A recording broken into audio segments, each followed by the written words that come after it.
You may be seated, please. कृपा करके बैठ जाओ. कृपा करून बसून घ्या.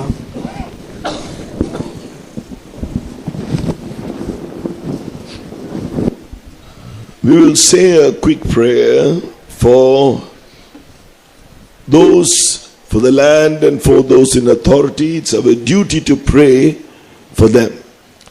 हम लोग वर्तमान बहुत ही शीघ्र एक छोटी सी प्रार्थना करेंगे देश के लिए और उनके लिए जो अधिकार में है. आणि आपण ज्या एक लहानशी प्रार्थना करूया जे या देशामध्ये अधिकार करीत आहेत, गाजवित आहे. According to 1 Timothy chapter 2 verses 1 to 4, we should pray for them and pray for the land. और पहला तिमोथी अध्याय 2:1 से लेकर के 4 तक के वचन के अनुसार हम देश के लिए प्रार्थना करना हमारा कर्तव्य है. आणि तिमोथेला पहिले पत्र 2 अध्याय 1 ते 4 वचनापर्यंत आपले कर्तव्य आहे की आपण अधिकाऱ्यांकरिता प्रार्थना करावे. Here it says that we should pray for kings and for all that are in authority, that we may lead a quiet and peaceable life in all godliness and honesty. और इस प्रकार यहाँ लिखा है राजाओं के लिए और सब ऊंचे पद वालों के निमित्त, इसलिए कि हम विश्राम और चैन के साथ सारी भक्ति और गंभीरता से जीवन बिताए, हम उनके लिए प्रार्थना करें. आणि या ठिकाणी लिहिण्यात आलेले आहे राजाकरिता व सर्व वरिष्ठ अधिकाऱ्यांकरिता सुभक्तीने गंभीरपणाने शांतीचे सोपणाने तुम्ही प्रार्थना करा. So your workers in your local assemblies also will teach you how to pray this prayer. और आपके विश्वास शाखा विश्वास भवन में भी आपके सेवकों को हमने ये बताया और इस रीति से आप लोग भी इसके लिए प्रार्थना करना चाहिए. आणि तुमच्या शाखांमध्ये ज्या प्रकारे तुमचे सेवक तुम्हाला सांगतील त्या प्रकारे तुम्ही प्रार्थना विनंती वरद बदल्या करत राहा. And so right now and at the same time the Lord will rule over the nation, as it says in Daniel 4 verse 32, the Most High God rules in the kingdom of men and gives it to whomsoever he wills. और उसी समय में हमारा परमेश्वर ही देश के ऊपर जगत के ऊपर राज्यत्व करता है, प्रभुता करता है. दानियल की किताब 4 अध्याय के 32 वचन में जिस प्रकार लिखा हुआ है कि परमेश्वर ही सारे देश के ऊपर सबके ऊपर प्रभुता करता है और जिसको वो चाहता है उसको वो राज्य देता है. आणि आपण आपल्या सर्वांना ठाऊक आहे आपला परमेश्वरच या पृथ्वी नभोमंडळावरती या जगावरती राज करीतो. आणि ज्या प्रकारे दानियेलाचे पुस्तक 4 अध्याय याच्या 32व्या वचनात लिहिण्यात आलेले आहे की परमेश्वर पूर्ण जगावरती राज करीतो आणि ज्यास हवे त्यास तो राजा बनवितो. He is giving it all those who are now in the positions where they are. God, the Most High, according to Daniel 4:32, God is the one, the Most High has given it to them to rule. जितने भी लोग आज अधिकार में है, सत्ता में है, स्थान में है, परमेश्वर की वचन दानियल की किताब 4 अध्याय के 32 वचन के अनुसार परम प्रधान परमेश्वर ही उनको वहां पर राज्य करने के लिए अधिकार देता है. आणि जे वरिष्ठ अधिकारी आहे, राजा आहे, ज्यांच्याकडे अधिकार आहे, आपण दानियेलाचे पुस्तक 4 अध्यायाच्या 32व्या वचनात पाहतो सर्व काही अधिकार सर्व काही सत्ता परमेश्वर त्यास देत आहे. At the same time the devil also will try to bring all kinds of trouble in the land, violence and so many things. So we have to pray against the devil's power also. उसी समय में इस देश के विरोध में अशांति लाने के लिए, उपद्रव लाने के लिए, झगड़ा लड़ाई होने के लिए शैतान भी कई प्रकार की रीति से प्रयास करता है. तो उसको विरोध करने के निमित्त भी हमें प्रार्थना करना चाहिए. आणि ज्या आहे त्याच वेळेमध्ये शैतान जो आहे अशांती घेऊन येतो,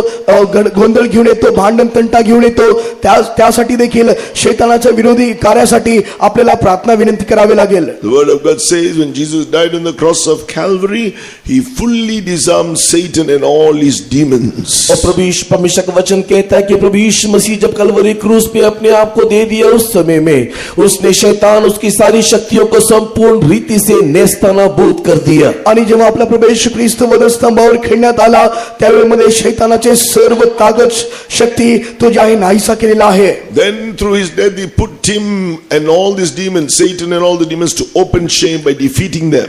और उसको और उसकी सारी सेनाओं को संपूर्ण रीति से विनाश करते हुए पराजित करते हुए खुल्लम खुल्ला तमाशा बना दिया. आणि जे आहे सर्व शैतानाची शक्ती व त्याच्या दूतास तो नाश करीत जे आहे उघडे जे आहे परमेश्वराने त्याचे तमाशा केले. Then through his death he triumphed over Satan and all the demons by destroying him. और and उसको all of them. और कलवरी क्रूस में उन्हें संपूर्ण रीति से विनाश करते हुए उसके ऊपर उसने हमें जय ध्वनि सुनाया है. आणि वधस्तंभावर पूर्णपणे त्याचा नाश करीत एक जयाची ध्वनी परमेश्वराने ऐकवली आहे. He crushed the head of Satan through his death.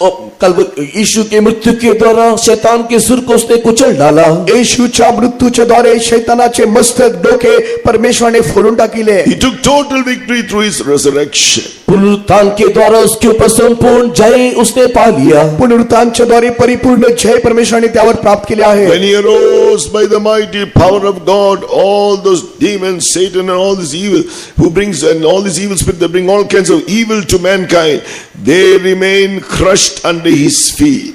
और जब वो पुत्रत्व की आत्मा के द्वारा जब जी उठा, उस समय में इस संसार में अशांति को, अशुद्धता को लाने वाले सारे शत्रु शैतान की शक्तियों को संपूर्ण रीति से उसने विनाश कर डाला. आणि जेव्हा पुत्राच्या आत्म्याने जेव्हा तो उठविला गेला, त्यावेळेस या जगामध्ये जे अशांती कार्य करीत होती त्यास पूर्णपणे परमेश्वराने नाहीसे केले. The victory he has won through his death and resurrection shows he is the Lord of hosts, the Lord of the heavenly armies. और प्रभु यीशु मसीह के मृत्यु पुनरुत्थान के द्वारा जो जय यीशु मसीह को मिला है, उसके द्वारा वो सारे स्वर्गीय सेनाओं का अधिपति होकर के दिखाई देता है. आणि मृत्यूच्या द्वारे मृत्यूवर जे परमेश्वराला जय विजय प्राप्त झाले आहे, त्याच्याद्वारे तो सर्व स्वर्गीय सेनाचा तो अधिकारी झाला आहे. So you're going to pray now. We are going to pray according to 1 Timothy chapter 1. Pray for those in authority that we may lead a quiet and peaceable life in all godliness and honesty. Let us pray. इसके लिए आइए हम लोग पहला तिमोथी की किताब उसके दूसरे अध्याय के दूसरे वचन में जिस प्रकार लिखा हुआ है, हम लोग राजाओं और सारे ऊंचे पद वालों के निमित्त इसके लिए कि हम विश्राम और चैन के साथ सारी भक्ति और गंभीरता से जीवन बिताए, हम मिलकर के प्रार्थना करेंगे. यास्तव या आपण तिमोथेला लिहिलेले पहिले पत्र दुसरे अध्याय दुसऱ्या वचनानुसार राजाकरिता व सर्व अधिकाऱ्यांकरिता शांतीने व स्वस्थपणाने जे आहे ते राज करण्याकरिता या आपण सगळे मिळून प्रार्थना करूया. Claim his name as the Lord Most High and the Lord of hosts. Lord Most High. This speaker is not clear. Claim his name as the Lord Most High and the Lord of hosts. We are hearing it from there. You want to hear it from here. Claim his name as the Lord Most High and the Lord of hosts. और हम लोग उस सेनाओं के परमेश्वर यहोवा के नाम को दावी करते हुए हम लोग वर्तमान अभी प्रार्थना करेंगे. आणि आपण त्या सेनाधीश परमेश्वराचे उच्चार करीत आपण आता प्रार्थना करणार आहोत. Hallelujah. Shall we pray? आइए हम प्रार्थना करें. आपण प्रार्थना करूया. Oh, Jesus Christ, the Lord Most High, the Most High God rules in the kingdom of man, gives it to whomsoever he wills. Yes, pray for all those in authority that they may lead a quiet and peaceable life in all godliness and honesty. Give them wisdom, Lord, to rule peaceably. Oh, give them, Lord Jesus, oh, that godly fear, so that we can also live in all godliness and also an honest life, so that we can live in all honesty. The country also be stable economically. People be, oh Lord, financially, Lord, stable. Pray now against the devil's power that tries to bring commotion and trouble in the country. Oh, Satan, Jesus through his death has fully disarmed you and put you over shame by defeating you through his death, triumphing over you through his death. You are destroyed. Your head is crushed. We claim the victory in the name of Jesus. Reduces rendered flawless. Now your head is crushed. Don't have any wisdom and power to work against the people, against this land. In the mighty name of Jesus, when you arose by the mighty power of God. Oh Lord, forever and ever that Satan and all these demons remain destroyed under your feet. We claim it, Lord. We claim it.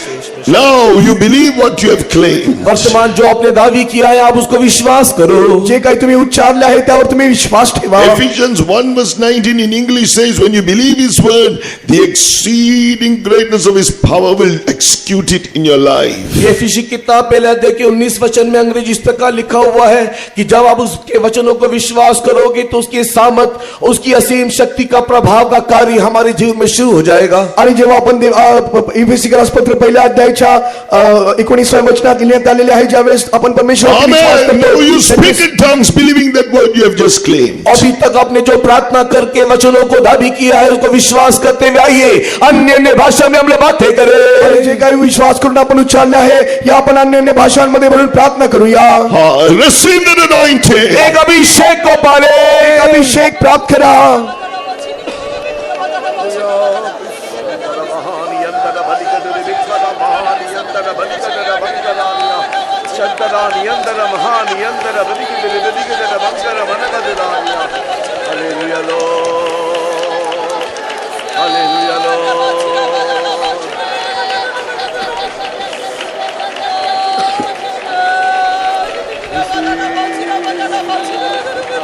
Amen. Yes, you do this whenever you can. If every day it's possible, do it. You'll see God's blessings in the locality, village, locality, district, town, state, country. You will see God doing it. For all of us shall we praise God. आपको जब कभी भी समय मिलता है, हर एक दिन हो सके तो आप इसके लिए प्रार्थना करना। अगर आप इस रीति से प्रार्थना करोगे तो जिस क्षेत्र में आप रहते हो, जिस जिला में रहते हो, जिस गांव में रहते हो, जिस राज्य में आप रहते हो, आप देखोगे कि आपकी इस प्रार्थना के द्वारा परमेश्वर अद्भुत चमत्कार के काम करते हुए देश में शांति समाधान लेकर के आएगा। आइए इस विश्वास के साथ हम सब मिलकर परमेश्वर को धन्यवाद करें। जेव्हा केव्हा तुम्हाला वेळ मिळेल याकरिता तुम्ही प्रार्थना करीत जा। ज्या गावी, ज्या जिल्ह्यामध्ये, ज्या राष्ट्रामध्ये तुम्ही राहता, ज्या देशामध्ये राहता, त्याकरिता तुम्ही प्रार्थना करीत जा। त्यावेळेस परमेश्वर त्याच्या सामर्थ्याने आमच्यासाठी कार्य करेल या विश्वासाने आपण देवाचा धन्यवाद करूया। Praise the Lord, praise the Lord, praise the Lord, praise the Lord, praise the Lord, praise the Lord, praise the Lord, praise the Lord, praise the Lord, praise the Lord, praise the Lord, praise the Lord, praise the Lord. Hallelujah, praise the Lord, praise the Lord, praise the Lord, praise the Lord. He is the Lord Most High. He is the Lord of hosts. Shall we praise Him? और वही परम प्रधान परमेश्वर है, वही सेनाओं का यहोवा है, इसलिए उसका धन्यवाद करें। आपला परमेश्वर परम प्रधान आहे, तो सेनाधीश आहे, यासाठी आपण देवाचा धन्यवाद करूया। Hallelujah, praise the Lord, praise the Lord, praise the Lord, praise the Lord, praise the Lord. For the word of God is going to speak to us. Shall we praise Him? परमेश्वर का वचन हमसे बात करने के लिए भी हम धन्यवाद करेंगे। देवाचे वचन आपल्या सोबत बोलण्याकरिता आपण देवाचा धन्यवाद करूया। Hallelujah, praise the Lord, praise the Lord, praise the Lord. Let us turn our Bibles to Isaiah the 22nd chapter. आइए हमारे धर्मशास्त्र को यशायाह उसकी 22वें अध्याय की ओर पलटाएं। या आपले पवित्र शास्त्र आपण यशायाचे पुस्तक 22वें अध्यायाकडे उघडूया। Please read from verse 20 to 23. और उसके 20 से लेकर के 23 तक के वचनों को पढ़ेंगे। आणि 20 वचनापासून ते 23 वचन आपण वाचूया। त्या समय असे होईल की माझा सेवक हिल्कियाचा पुत्र एल्याकीम यास मी बोलावीन, त्याला तुझा झगा घालीन, त्याला तुझा कमरबंद कशीन, तुझी सत्ता त्याच्या हाती देईन। तो यरूशलेमेकराचा व यहुद्यांचा घराण्याचा पिता होईल। दाविदाच्या घराण्याची किल्ली त्याच्या खांद्यावर ठेवीन। त्याने उघडले तर कोणी बंद करणार नाही, त्याने बंद केले तर कोणी उघडणार नाही। मजबूत ठिकाणाच्या खुंटीसारखे मी त्याला स्थिर करीन, म्हणजे तो आपल्या पित्याच्या घराण्यास वैभवशाली असा होईल। उस समय मैं हिल्किया के पुत्र अपने दास एलियाकिम को बुलाकर उसे तेरा अंगरखा पहनाऊंगा और उसके कमर में तेरी पेटी कसकर बांधूंगा और तेरी प्रभुता उसके हाथ में दूंगा और वो यरूशलेम के रहने वालों और यहूदा के घराने का पिता ठहरेगा। और मैं दाऊद के घराने की कुंजी उसके कंधे पर रखूंगा और वो खोलेगा और कोई बंद ना कर सकेगा, वो बंद करेगा और कोई खोल ना सकेगा। और मैं उसको दृढ़ स्थान में खूंटी के समान गाड़ूंगा और वो अपने पिता के घराने के लिए विभव का कारण होगा। And it shall come to pass in that day that I will call my servant Eliakim the son of Hilkiah, and I will clothe him with thy robe, and strengthen him with thy girdle, and I will commit thy garment into his hand, and he shall be a father to the inhabitants of Jerusalem and to the house of Judah, and the key of the house of David will I lay upon his shoulder, so he shall open and none shall shut, and he shall shut and none shall open, and I will fasten him as a nail in a sure place, and he shall be for a glorious throne to his father's house. So here, first of all, to get an idea about what is written in this chapter, और इस अध्याय में क्या लिखा है इसके विषय में एक पूर्व ज्ञान प्राणी के लिए। आणि या अध्यायामध्ये काय लिहिण्यात आलेले आहे हे आपण समजून घेण्याआधी here verse 1 to 14 is a vision about Jerusalem. और इस अध्याय के 1 से लेकर के 14 तक के वचन में यरूशलेम के संबंधित एक दर्शन है। आणि या अध्यायामध्ये पहिल्या वचनापासून ते 14 वचनापर्यंत यरूशलेम संबंधाने एक दर्शन आहे। Then from verse 15 to 25 is about the treasurer who is compared to a nail in the house of God. He is compared to a nail in the house of God. और 15 से लेकर के 25 तक के वचनों को देखने के समय में एक खजाने के बारे में लिखा है जो कि परमेश्वर के भवन में एक खूंटी के साथ तुलनात्मक रीती से बताया गया है. आणि जे आहे 15 वचनापासून ते 25 वचनापर्यंत या ठिकाणी जे आहे जे एक खजाना आहे ते का त्याची तुलना खुंटी प्रमाणे करण्यात आलेली आहे. Before the treasurer who was going to be replaced was Shebna.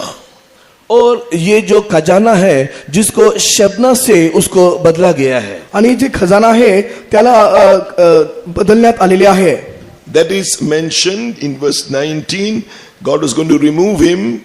I will drive thee from thy station, and from thy state shall he pull thee down. And also he referring to Shebna, it's mentioned in verse 25.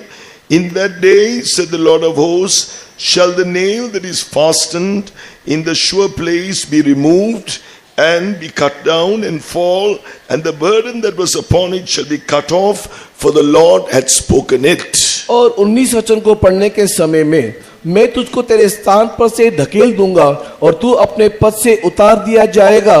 और 25 वचन को पढ़ने के समय में सेनाओं के यहोवा की यह वाणी है कि उस समय में खूंटी जो दृढ़ स्थान में गाड़ी गई थी वो ढीली हो जाएगी और काट कर गिराई जाएगी और उस पर का बोझ गिर जाएगा.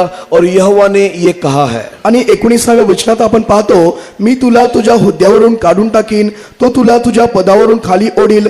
आणि 25व्या वचनात वाचतो, सेनाधीश परमेश्वर म्हणतो, त्या दिवशी मजबूत ठिकाणी बसलेली खुंटी ढळेल, ती कापली जाऊन खाली पडेल व ती वरील भार छेदला जाईल, कारण परमेश्वर हे बोलला आहे. Shebna, who was the treasurer, he was unfaithful, so he was removed. Shabana उस समय में एक खजांची होकर के दिखाई दिया, किंतु वो विश्वास योग्य न होने के कारण उसे निकाल दिया गया. आणि शेबना जो आहे तो विश्वासयोग्य नसल्या कारणास्तव त्याच्या हुद्द्यावरून त्याला हाकलून देण्यात आलेले आहे. Verse 20 about Eliakim, it says, he the son of Hilkiah, he was a faithful steward. और एलियाकीम जो हिलकिया का पुत्र है वो अब से लेकर के एक विश्वास योग्य एक खजांची होकर के दिखाई देगा आणि जो या भंडारी होकर के दिखाई देगा. आणि हा जो हिलकियाचा पुत्र एल्याकीम आहे तो एक विश्वासयोग्य असल्या कारणास्तव शबेनाच्या जागी तो येणार असल्या आहे असे आपण पाहतो. So the literal fulfillment of this verse was seen or was through Eliakim the son of Hilkiah, who replaced Shebna. और इस वचन का जो अक्षर रीति से जो घटना का पूर्ण होना शबना के स्थान में एलियाकीम के आने के द्वारा पूरा होता है. आणि या ठिकाणी सांगण्यात आलेली जी ही गोष्ट आहे ते जे आहे शबनाच्या जागी एल्कियाम आल्याच्या द्वारे ते पूर्ण होते. But prophetically it was fulfilled in the life, death, resurrection and the ministry of the Lord Jesus Christ. लेकिन इसी वचन का भविष्यवाणी रीति से इस बात का पूर्ण होना प्रभु यीशु मसीह के जीवन के द्वारा, उसकी सेवकाई के द्वारा, मरण के द्वारा और पुनरुत्थान के द्वारा पूरा होता है. आणि या ठिकाणी सांगण्यात आलेली जी भविष्यवाणी आहे आपल्या प्रभू येशू ख्रिस्ताच्या जीवनाच्या द्वारे, त्याच्या सेवेच्या द्वारे आणि त्याच्या मृत्यूच्या द्वारे आणि पुनरुत्थानाच्या द्वारे पूर्ण होत आहे. The name Eliakim means God establishes. और एलियाकीम शब्द का अर्थ है कि परमेश्वर जो स्थिर करता है. आणि एल्कियाम या शब्दाचे अर्थ असे की परमेश्वर स्थिर करीतो. Hilkiah, Jehovah protects. हिलकिया शब्द का अर्थ है यहोवा सुरक्षाकारी. आणि हिलकिया या शब्दाचे अर्थ परमेश्वराचे संरक्षण असे आहे. The Lord Jesus Christ and his ministry was established by God. और प्रभु यीशु मसीह की सेवकाई जो है वो परमेश्वर के द्वारा स्थिर किया गया है. आणि जी सेवा आहे ते आपल्या प्रभू येशू ख्रिस्ताच्या द्वारे स्थिर करण्यात आली आहे. Now God the Father protects what he has established. और जिसको उसने स्थिर किया वर्तमान पिता परमेश्वर उन्हें सुरक्षा देता है. आणि ज्याने त्या स्थिर केले तो पिता परमेश्वर त्या सुरक्षा देतो. Now, this Shebna can be taken also as a type of man when God first created man and put him on this earth. ये शबना को हम लोग एक मनुष्य के साथ भी तुलनात्मक रीति में देख सकते हैं. उस मनुष्य को जिसको परमेश्वर ने सबसे पहली बार सृष्टि करके इस पृथ्वी पर ला करके रखा था. आणि या शेबनानाची तुलना आपण एका मनुष्यासोबत करू शकतो ज्यास परमेश्वराने प्रथम बनवून या पृथ्वी तलावर ठेवले. So Shebna was brought to the place of honor and trust by being kept in that government of Judah in that house as the treasurer.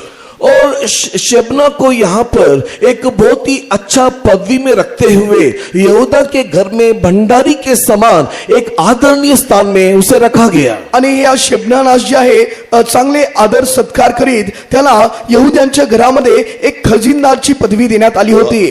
But he became a traitor to that government. He betrayed that trust. और उसने वहां पर अपने उस भरोसा को उसने तोड़ दिया और उस सरकार के लिए उस राज्य के लिए वो गद्दार होकर के बदल गया. आणि जे आहे तो त्या ठिकाणी त्याचे विश्वास गमावलेला आहे. तो त्या ठिकाणी गद्दारून दिसून आलेला आहे आणि त्याच्यावर असलेले भरोसा देखील तो गमावलेला आहे. So when we look at the creation of man, जब हम लोग मनुष्य की सृष्टि को देखते हैं, जेव्हा आपण मनुष्याची सृष्टी आपण पाहतो, we read in Psalm 8, भजन संगीता के 8वें गीत में 8वें स्तोत्र संहितामध्ये when man was created, he was crowned with glory and honor in chapter 8 and verse 5. Psalm 8 verse 5. भजन 8 के 5 में लिखा है कि जब परमेश्वर ने मनुष्य को सृष्टि किया उस समय में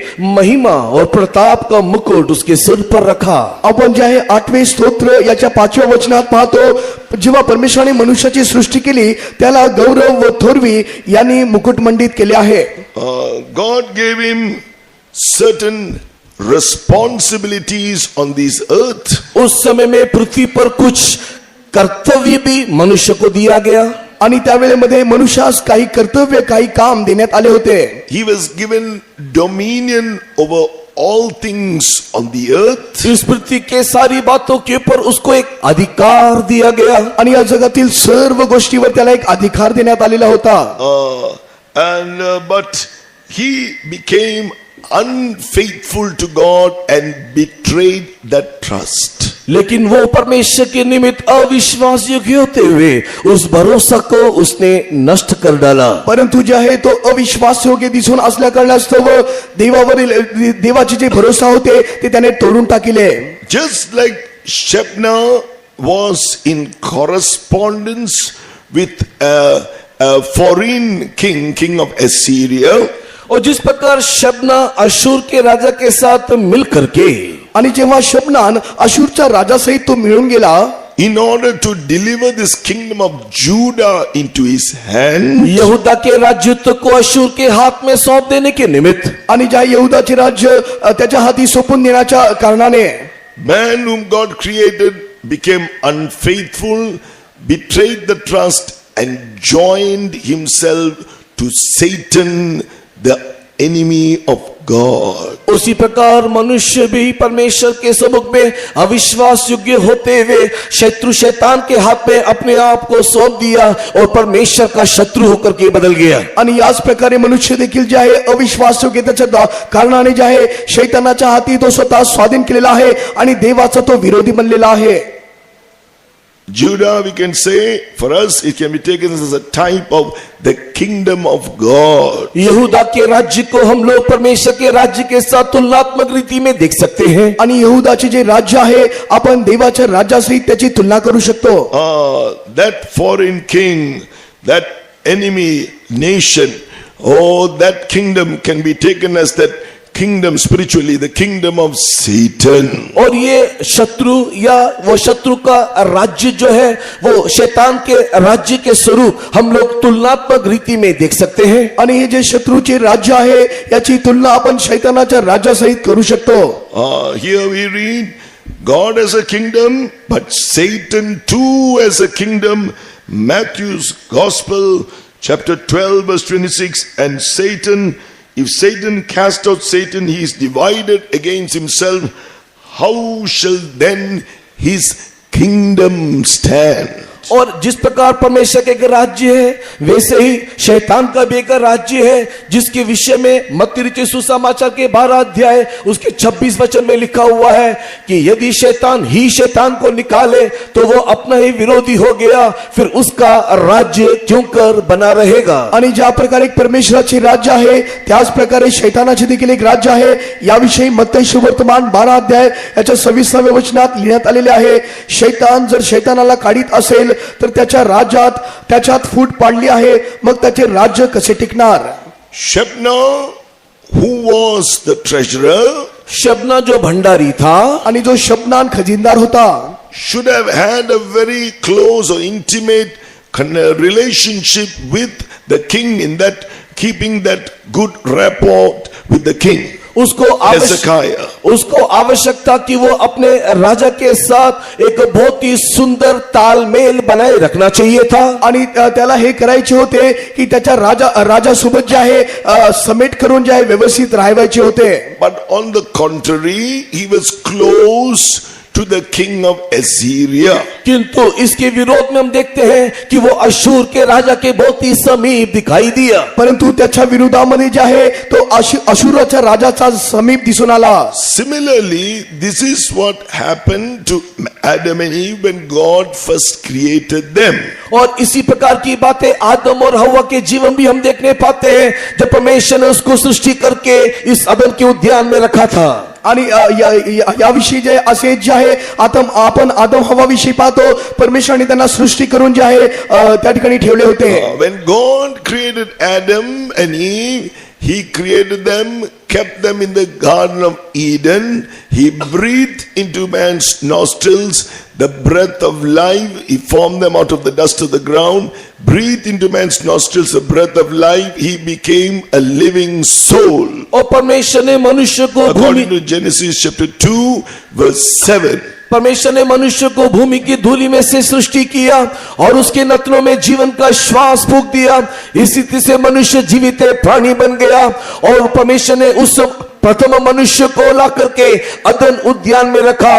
उत्पत्ति की किताब 2 अध्याय 7 वचन में. आणि जे आहे परमेश्वराने मनुष्याला बनवून जे आहे मातीने रचले व त्याच्या नाकपुड्यात जीवनाचा श्वास फुकिला. याविषयी आपण उत्पत्तीचे पुस्तक 2 अध्याय 7व्या वचनात वाचू शकतो. God gave man a commandment not to, he could eat of the fruit of the tree of life, the fruit of all manner of good trees in the garden, all the good trees of all manner of fruit, the fruit trees of all manner of fruit in the Garden of Eden, but he was not to eat only one tree, the fruit of one tree, the fruit of the tree of the knowledge of good and evil, according to Genesis chapter 2, verse 16 and 17, which you can read later. उत्पत्ति की किताब 2 अध्याय उसके 15 और 16 वचन को देखने में परमेश्वर ने मनुष्य को अदन के उद्यान में बना करके रखने के बाद वहां पर दिखाई देने वाले भांति भांति के वृक्षों के फलों को खाने के लिए अनुमति दिया. जीवन के वृक्ष के फलों को खाने के लिए भी अनुमति दिया, सिवाय एक के कि परमेश्वर ने कहा भले और बुरे के ज्ञान वाले इस वृक्ष के फल को तू कभी भी नहीं खाना. आणि जेव्हा परमेश्वराने मनुष्यास बनविले त्यावेळेस आपण पाहतो उत्पत्तीचे पुस्तक 2 अध्यायाच्या 16-17 वचनात पाहू शकतो. परमेश्वराने मनुष्याला बनवून एक आज्ञा केली की या ठिकाणी असलेले विविध झाडाचे फळ तू खाऊ शकतोस, परंतु जे आहे जे बरे वाईटाचे ज्ञान देणारे झाड आहे त्याचे फळ तू कदापि खाऊ नये. But what happened to man? Genesis chapter 3 verse 1 to 7 says, they joined to Satan, listen to his voice, and disobeyed God's commandment. लेकिन देखो मनुष्य का क्या हुआ। उत्पत्ति की किताब उसके 3 अध्याय के 1 से लेकर के 7 तक के वचनों को पढ़ करके देखने के समय में मनुष्य शैतान से जा मिला, उसकी आवाज सुन करके उसकी आज्ञा को मानने लगा। आणि आपण परंतु मनुष्याविषयी पाहतो, उत्पत्तीचे पुस्तक 3 अध्याय 1 वचनापासून ते 7 वचनापर्यंत पाहू शकतो। मनुष्य जे आहे शैताना जवळ गेलेला आहे आणि त्याचे आज्ञा त्याचे स्वर तो ऐकू लागला आहे। From that day they became an enemy, the enemies of God and strangers, whereas before Adam was called the Son of God. उसी दिन से लेकर के ये मनुष्य आदम और हवा देखो ईश्वर का शत्रु बन गया, परमेश्वर के राज्य के लिए और परमेश्वर के लिए वो परदेसी हो गया, जबकि इससे ये घटना होने से पहले वो ईश्वर का पुत्र करके कहलाया था। आणि त्यावेळेपासून जे आहे आदम आणि हवा देवाचे विरोधी बनले आणि ते परदेशी झाले, त्याआधी ते देवाचे पुत्र बनण्यात येत होते। Shebna was an enemy to God and to God's purpose. Or likewise, when man fell, by and by all the descendants of men who also disobeyed like Adam became the enemies of God and lived contrary to the purpose of God. शब्ना परमेश्वर और परमेश्वर के राज्य का विरोधी हो गया, वैसे ही मनुष्य भी देखो परमेश्वर के राज्य का विरोधी होते हुए पाप में जीवन जीने लगा, और जितने भी उस आदम के वंशावली हुए वो सभी परमेश्वर और परमेश्वर के राज्य के शत्रु होकर के दिखाई देने लगे। आणि ज्या प्रकारे शब्रान जे आहे देवाच्या राज्याचा विरोधी झाला, त्याच प्रकारे पहा मनुष्य पापात पडून आदम आणि त्याचे सर्व वंश जे आहे पापाचे स्वाधीन झालेले आहे आणि देव आणि देवाच्या राज्याचे विरोधी झाले आहे। When man disobeyed God's word, he died. जब मनुष्य ने परमेश्वर की आज्ञा का उल्लंघन किया, मृत्यू आ समाया। आणि जेव्हा मनुष्य अवज्ञा केलेला आहे, आज्ञाचा उल्लंघन केलेला आहे, पहा मरण मृत्यू आलेले आहे। As you can read from Genesis chapter 3, he was still very much alive physically. और उत्पत्ति की किताब के 3 अध्याय को देखने के समय में शारीरिक दशा में तो वो जीवित दिखाई दे रहा है। आणि उत्पत्तीचे पुस्तक 3 अध्यायामध्ये पाहू शकतो तो शारीरिक रीत्या तो जिवंत दिसून येत होता। As I shared with you from Genesis chapter 2 verse 7, when God breathed through his spirit into man's nostrils, that breath brought life, eternal life in his soul.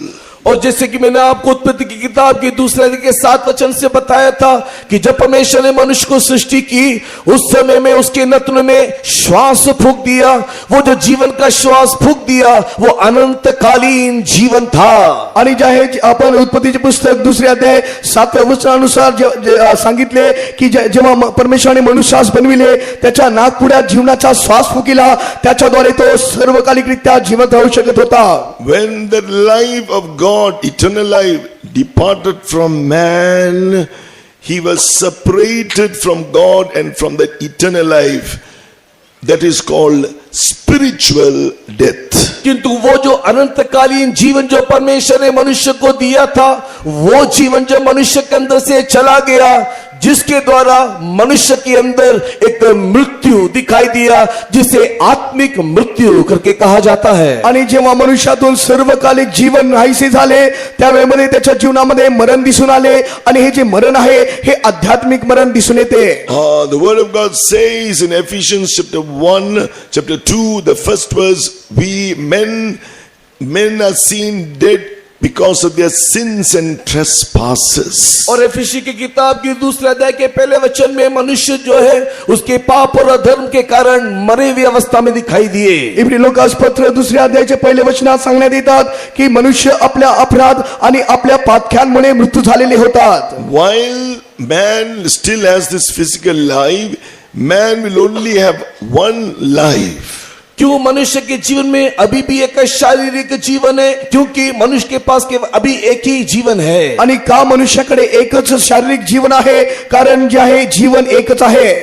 So in this one life he must receive that eternal life which that first man lost. अभी मनुष्य के इस एक जीवन में वो जो पहले परमेश्वर ने जो अनंत जीवन दिया था, कैसे भी करके उस पहले वाले अनंत जीवन को इस जीवन के रहते रहते दोबारा वो मनुष्य प्राप्त करना चाहिए. आणि जे सर्वकालिक जीवन मनुष्य हरविला होता, गमविला होता, ते या जीवनामध्ये आपण जगत असताना कसेही करून ते सर्वकालिक जीवन प्राप्त करायचे आहे. So, in order to receive that life once again, और एक बार उस अनंतकालीन जीवन को पाने के निमित्त आणि ते सर्वकालिक जीवन पुन्हा प्राप्त करण्यासाठी the word of God says we must once again be joined to God, separate from Satan and be joined to God. परमेश्वर का वचन कहता है कि एक बार हम इस शत्रु शैतान से अलग होके हमारे परमेश्वर के साथ जा मिलना चाहिए. यास्तव परमेश्वराचे वचन सांगत आहे की शत्रू शैतानापासून आपल्याला विभक्त व्हायचे आहे आणि आपल्या प्रभू येशू ख्रिस्तासोबत पुन्हा जोडले जायचे आहे. According to Colossians chapter 1, here in verse 21, we were enemies because of our wicked thoughts. We were enemies to God because of our sinful acts, works. और कोलोसी किताब के पहले अध्याय के 21 वचन में हमारे बुरे कामों के कारण, कल्पनाओं के कारण हम लोग परमेश्वर के सम्मुख में एक बैरी होकर के दिखाई दिए. आणि आपण कलसीकरास पत्र पहिले अध्याय 21व्या वचनात पाहतो, आपण आपल्या पूर्वी परके व दुष्कर्म करीत असल्या कारणास्तव आपण देवाचे वैरी झालो. So, in order to bring man back into that place to be at peace with God, एक बार परमेश्वर और मनुष्य के बीच में एकता आने के लिए, मेल मिलाप आने के लिए आणि पुन्हा एकदा मनुष्यांमध्ये जे आहे समेट आणि एकता येण्याकरिता the way of God through, because of his great love, परमेश्वर के प्रेम के कारण देवाच्या प्रीतीच्या द्वारे was to lay all our sins upon the Lord Jesus Christ. हमारे सारे पापों को देखो उसने प्रभु यीशु मसीह के ऊपर लाद दिया. आणि आपले सर्व पाप के पाप जे आहे तो प्रभू येशू ख्रिस्तावर लादून दिला आहे. For all the sins of man, he must pay the price, the wages for all the sins he's laboring for. He has to pay it finally forever and ever in the place of torment called the lake of fire. और जो भी काम हम लोग करते हैं, हम लोग जो भी परिश्रम करते हुए पाप के जो भागीदार होते हैं, वो सारे पापों के कामों को उसके ऊपर डाल दिया गया. आणि आपण जे काही पातके करतो, जे काही पाप करीतो, ते सर्व पातके, सर्व पाप जे आहे त्याच्यावर टाकण्यात आले. But God the Father, because of his great love, the Lord Jesus, because of his great love, according to the eternal purpose of God, और पिता परमेश्वर के प्रेम के कारण, यीशु मसीह के प्रेम के कारण और अनंतकालीन योजना के तहत आणि ज्या प्रीतीच्या प्रीतीच्याद्वारे, प्रभू येशू ख्रिस्ताच्या प्रीतीच्याद्वारे सर्वकालिक उद्देशाने oh, the Lord Jesus was sent into this world in order to finally take all mankind's sins and also to pay the penalty for all his sins on the cross. प्रभु यीशु मसीह को इस संसार में भेजा ताकि सारे मानव जाति के सारे पापों को उठाए और सारे मानव जाति के पापों का प्रायश्चित वो होकर के बदल जाए. आणि यास्तव जे आहे प्रभू येशू ख्रिस्ताला जगात पाठविण्यात आले आणि सर्व मनुष्याचे पाप जे आहे मोबदल्यारीत्या प्रभू येशू ख्रिस्तावर देण्यात आले. He became the propitiation for all mankind's sins. और वो हमारे सारे मनुष्य के पापों के लिए देखो प्रायश्चित होकर के बदल गया है. आणि सर्व मनुष्याच्या पापाकरिता प्रभू येशू ख्रिस्त मोबदला होऊन बदलला आहे. For the sins we commit, we have to incur the wrath of God. And that lake of fire is the ultimate place where the wrath of God will be revealed against Satan and also all those who have joined themselves to Satan. जितने भी लोग पाप करते हैं उन सारे लोगों के पाप की मजदूरी उनके जीवन में परमेश्वर का क्रोध उनके ऊपर आना था और अंत में उसे नरक में भेज दिया जाना था.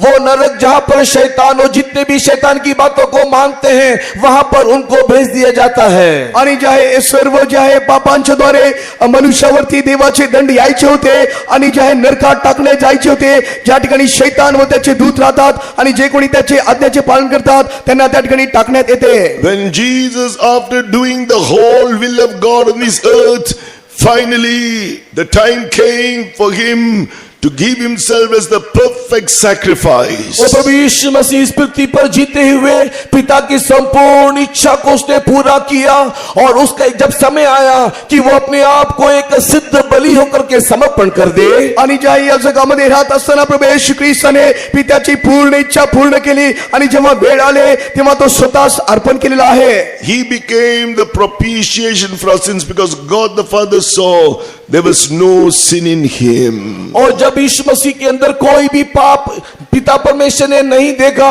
उस समय में उसको उसने हमारे लिए पाप का एक प्रायश्चित बना दिया. आणि प्रभू येशू ख्रिस्तामध्ये जेव्हा पित्याने कोणतेही पाप पाहिले नाही तेव्हा आपणाकरिता येशू ख्रिस्ताला मोबदला म्हणून त्याने अर्पण केले. Jesus, a propitiation means he appeased the wrath of God. और प्रायश्चित बनने का मतलब यह है कि पिता का जो क्रोध है उसने अपने ऊपर उसने ले लिया. आणि मोबदला देणे म्हणजे काय? पित्याचे जे क्रोध होते तो आपणावर घेतला आहे. That is, what did he do? The wrath of God which should have come upon us, he took it upon himself. वो जो क्रोध Or he accepted it. वो जो क्रोध जो हमारे ऊपर परमेश्वर का क्रोध आना था, प्रभु यीशु मसीह ने अपने ऊपर उस क्रोध को आने के लिए समर्पण कर लिया, उस क्रोध को अपने ऊपर ग्रहण कर लिया. आणि जे क्रोध आपणावर यायचे होते पहा प्रभू येशू ख्रिस्त ते क्रोध आपणा स्वतःवर घेतलेला आहे आणि स्वतः तो स्वीकार केलेला आहे. Untold sufferings in his body and mentally that the Lord Jesus went through was because of our sins. प्रभु यीशु मसीह जो दर्दनाक वेदना और पीड़ाओं से गुजरा, जो मानसिक और शारीरिक दर्द को यीशु ने उठाया, वो सब कुछ मात्र केवल हमारे ही पापों और गुनाहों के कारण हुआ था. आणि जे काही कष्ट, जे काही त्रास, जे काही छळ प्रभू येशू ख्रिस्ताने सहन केले ते सर्व आपल्या पातकांसाठी, आपल्या पापासाठी ने सहन केले. Now God the Father has accepted that sacrifice. Therefore, whosoever believes in the Lord Jesus accepts that their sins were taken by him. और इसी कारण से कि प्रभु यीशु मसीह के उस बलिदान को पिता ने ग्रहण कर लिया. अब जो भी कोई प्रभु यीशु मसीह को विश्वास करता है और जो भी कोई प्रभु यीशु मसीह को अपने जीवन में ग्रहण करता है, उनके सारे पाप और गुनाहों को पिता परमेश्वर माफ कर देता है. आणि पिता परमेश्वराने येशू ख्रिस्ताला स्वीकार केल्या कारणास्तव जे कोणी प्रभू येशू ख्रिस्तावरती विश्वास ठेवितात त्यांचे सर्व अपराध, त्यांचे सर्व पापे प्रभू येशू ख्रिस्त क्षमा करीतो. Even if there's anyone here this morning, if you will accept that for your sins Jesus took your place, bore the wrath of God which should have come upon you. अगर आज भी यहाँ पर अगर कोई है, अगर आप प्रभु यीशु मसीह को अपने जीवन में उद्धारकर्ता के रूप में ग्रहण करोगे तो आपके सारे गुनाह और पाप जो जिसके द्वारा परमेश्वर का क्रोध आपके ऊपर आना था वो आपके जीवन से मिटा देगा. आणि जे आहे आज जर तुम्ही प्रभू येशू ख्रिस्ताला तुमचे तारण करता म्हणून स्वीकार कराल तर परमेश्वर तुमचे सर्व अपराधांची क्षमा करेल आणि जे क्रोध तुमच्यावर यायचे होते ते तो स्वतःवरती घेईल. If you will be sad for your sins that made Jesus to go through that sufferings, अगर तू अपने जीवन में अपने पाप को स्वीकार करेगा और यीशु को उससे क्लेश में जाने के लिए देगा, आणि जर तू एक गोष्ट प्रभू येशू ख्रिस्त उद्धारकर्ता तारणार आहे म्हणून तू स्वीकार करशील तर, if you will turn to God no more to return to that sins, और परमेश्वर की ओर फिर करके मैं पाप की ओर दोबारा ना जाऊंगा करके बोलेगा तो, आणि जे आहे तुम्ही प्रभू येशू ख्रिस्ताकडे ओळून पुन्हा पापाकडे जाऊ नका असे मी आज्ञा केली if असता. you will admit your sins, confess before God and forsake it, और प्रभु यीशु मसीह के सामने अपने पाप को स्वीकार करके उसको छोड़ देने से, आणि प्रभू येशू ख्रिस्ताकडे सर्व पापे कबूल करून आपण ते सोडून दिले असता. right now the blood of Jesus will cleanse your heart wherever you may be sitting in this hall or anywhere else where you are hearing this sound. आप लोग दूर और पास में कहीं पर भी बैठ करके परमेश्वर के वचन को सुनने से अभी ही परमेश्वर आपके सारे पाप और गुनाहों को क्षमा कर देगा, धो देगा. आणि जर तुम्ही ते कुठेही बसले असाल तरी या वचनांवरती विश्वास कराल तर प्रभू येशू ख्रिस्ताचे रक्त तुमचे सर्व पाप अपराध क्षमा करेल. Then ask Jesus to come into your life to be your Lord, become your Lord and Savior. Savior. और उसके बाद परमेश्वर को अपने जीवन में, हे प्रभु तू मेरे जीवन का प्रभु बन जा, हे मेरे जीवन का तू ही राजा बन जा करके हम उसको पुकारे. आणि आपण यानंतर जे आहे, हे प्रभु तू माझ्या जीवनाचा राजा बन, तू माझ्या जीवनाचा धारण करता बन म्हणून आपण स्वीकार Believe करूया. he not only died for you, he rose again on the third day. वो तुम्हारे लिए मरा और देखो वो तीसरे दिन जी भी उठा. आणि प्रभू येशू ख्रिस्त आपल्या स्तव तो मरण पावला, पहा तिसऱ्या दिवशी तू पुन्हा जिवंत झाला आहे. Today you will be forgiven your sin. Today you will become a child of God. ऐसा करने से आज तू परमेश्वर का संतान बनेगा और आज ही तेरे पाप क्षमा हो जाएंगे. असे केल्याने जे आहे तुम्ही आज देवाचे पुत्र म्हणण्यात याल, आज तुमचे पाप क्षमा होतील. For a minute shall we close our eyes and pray. 1 minute के लिए आंखों को बंद करके आओ प्रार्थना करें. 1 मिनिट आपले डोळे बंद करून या, आपण 1 मिनिट प्रार्थना Also, करूया. surrender your life to Jesus right now. Ask pardon for your sins. Accept Him as your Lord and Savior. जितने भी लोग अपने पाप की क्षमा चाहते हैं, प्रभु यीशु मसीह की ओर देखते हुए, प्रभु यीशु मसीह को अपना प्रभु मानते हुए उससे पाप की क्षमा याचना करो. आणि जितके पापापासून क्षमा सुटका प्राप्त करू इच्छिता, आपल्या देवाकडे येशूकडे पहा आणि पापासाठी तुम्ही विनंती करा. Amen. Right now, the blood of Jesus will forgive you. अभी प्रभु यीशु मसीह का लहू आपको क्षमा करेगा. तो प्रभू येशू ख्रिस्त आता तुमचे पापे क्षमा करेल. Oh, let's pray. आइए हम प्रार्थना करें. आपण प्रार्थना करू. Hallelujah. Lord, save, oh God, such who have not accepted you as their Lord and Savior. Lord, have mercy, oh God, mercy, oh God. Forgive their sins, oh God. Cleanse them in your precious blood. Reconcile them to God. Lord, we pray in the name of Jesus right now. Lord, deliver them from all the clutches of sin and Satan and hell in the name of Jesus. Hallelujah. Shall we praise God? आइए हम स्तुति करें. देवाचा धन्यवाद करूया. Hallelujah. Hallelujah. Now the blood of Jesus not only forgives you and cleanses you, ना केवल प्रभु यीशु मसीह का लहू आपकी पाप क्षमा करता है और शुद्ध करता है. फक्त परमेश्वर तुमचे पाप क्षमा करतो आणि शुद्ध करतो एवढेच नव्हे. when you believe in that propitiatory sacrifice that He died in your place and bore the wrath of God for you, और जब आप इस बात को विश्वास करते हो कि प्रभु यीशु मसीह आपके स्थान में मरा है और वो आपके लिए प्रायश्चित हुआ है, आणि जेव्हा तुम्ही विश्वास करता की परमेश्वर तुमच्यासाठी मरण पावलेला आहे आणि तुमच्याकरिता तो मोबदला झालेला आहे, your status, you're no more called an unrighteous person or a wicked person. Now you are called the righteous. अभी आपकी नाम और आपका परिस्थिति बदल गया. आप जो पहले अधर्मी होकर के दिखाई देते थे, वर्तमान परमेश्वर ने आपको उस स्थान से निकाल करके धर्मी बना दिया है. आणि आता तुमचे पाचारण बदललेले आहे. तुम्ही जे आधी अनितिमान होता, पहा तुम्ही आता नीतिमान होऊन बदलले गेले आहात. That's what it says, Romans 5:9. Much more than being now justified by His blood, you are counted as righteous, as though you never ever committed any sins in your life.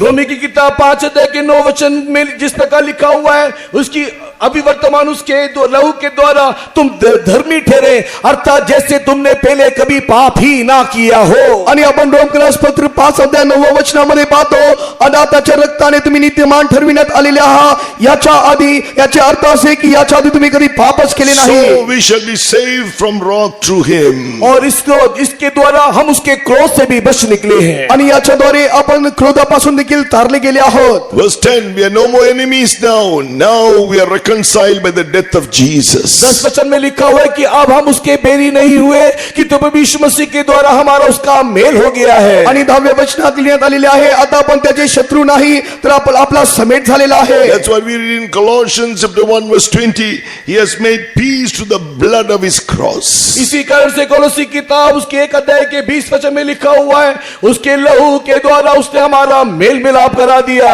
आणि कलसीग्लास पत्र 1 अध्याय 20व्या वचनात लिहिण्यात आलेले आहे, त्याच्या रक्ताच्या द्वारे आपले समेट करण्यात आलेले आहे. By Jesus to reconcile all things unto Himself.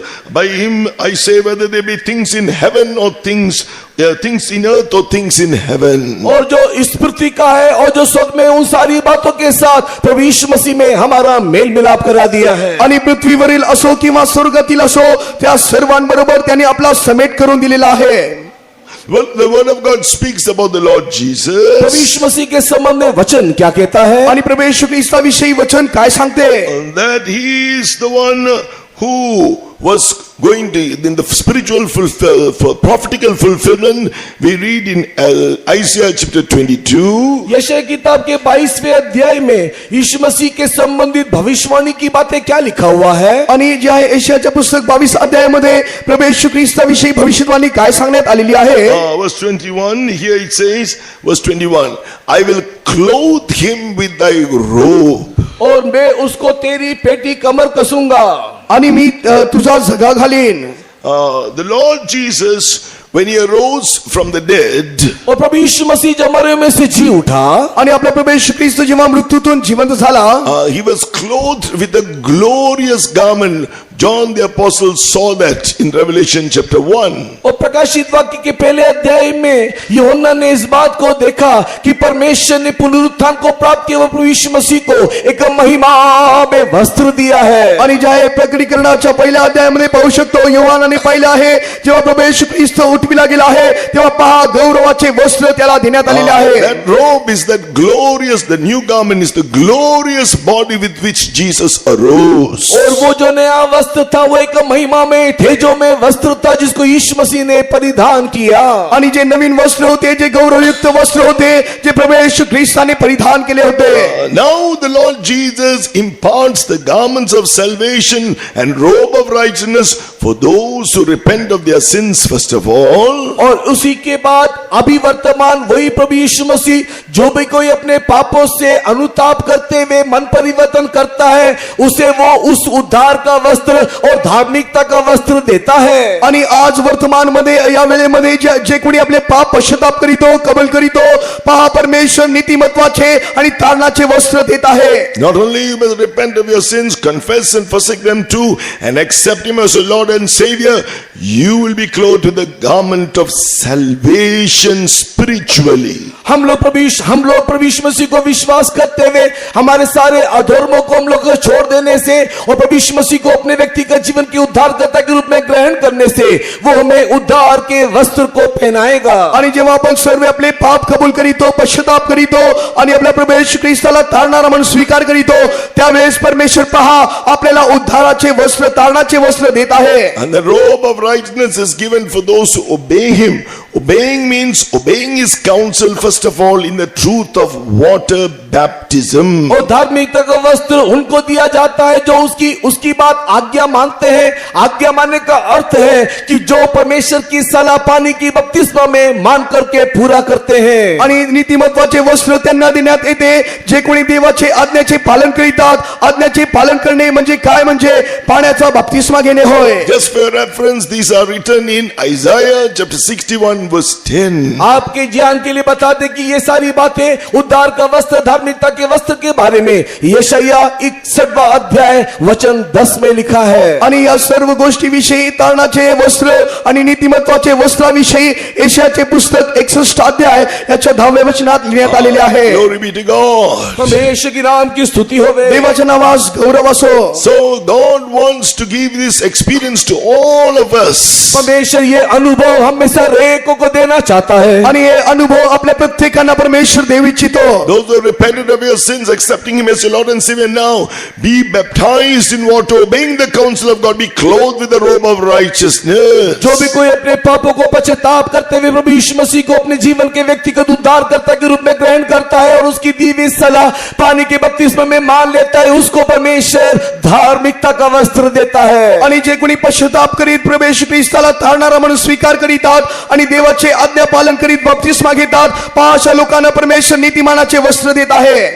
So in baptism, there is an aspect of righteousness. We are being partakers, or we are being able to become partakers of his obedience. Thereby we are being clothed with this robe of righteousness. और बपतिस्मा लेने के द्वारा हम उसकी आज्ञा मानने में हम लोग सहभागी होने के कारण ही परमेश्वर हमको ये धर्म का चादर उड़ा देता है. आणि आपण आज्ञा पालन करून त्याच्यामध्ये सहभागी झाल्या कारणास्तव पहा परमेश्वर धार्मिकतेची किंवा नीतिमत्वाची जगाने तो आपल्याला ओढत आहे. According to Romans chapter 5 and verse 19, for by one man's disobedience Adam, many were made sinners, so by the obedience of one, the Lord Jesus, shall many be made righteous.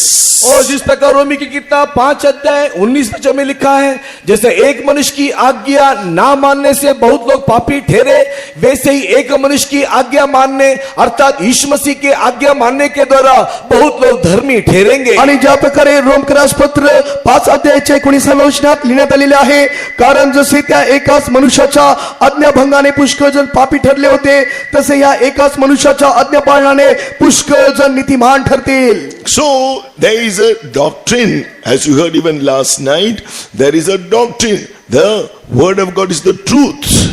और इसी प्रकार हम लोगों ने, जैसे कि कल रात भी हमने सुना कि इसके लिए एक उपदेश है, परमेश्वर का वचन सत्य है. आणि आज सर्व काल रात्री ज्या प्रकारे आपण ऐकले की एक उपदेश आहे आणि परमेश्वराचे वचन सत्य आहे.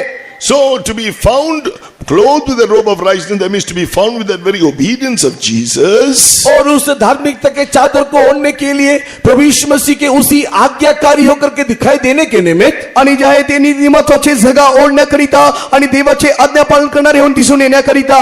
What is it we must believe of the truth? हम लोग सत्य से क्या विश्वास करना है, आणि आपण सर्व कोणत्या गोष्टीवर विश्वास केले पाहिजे. You have your Bibles open with me to Romans chapter 6.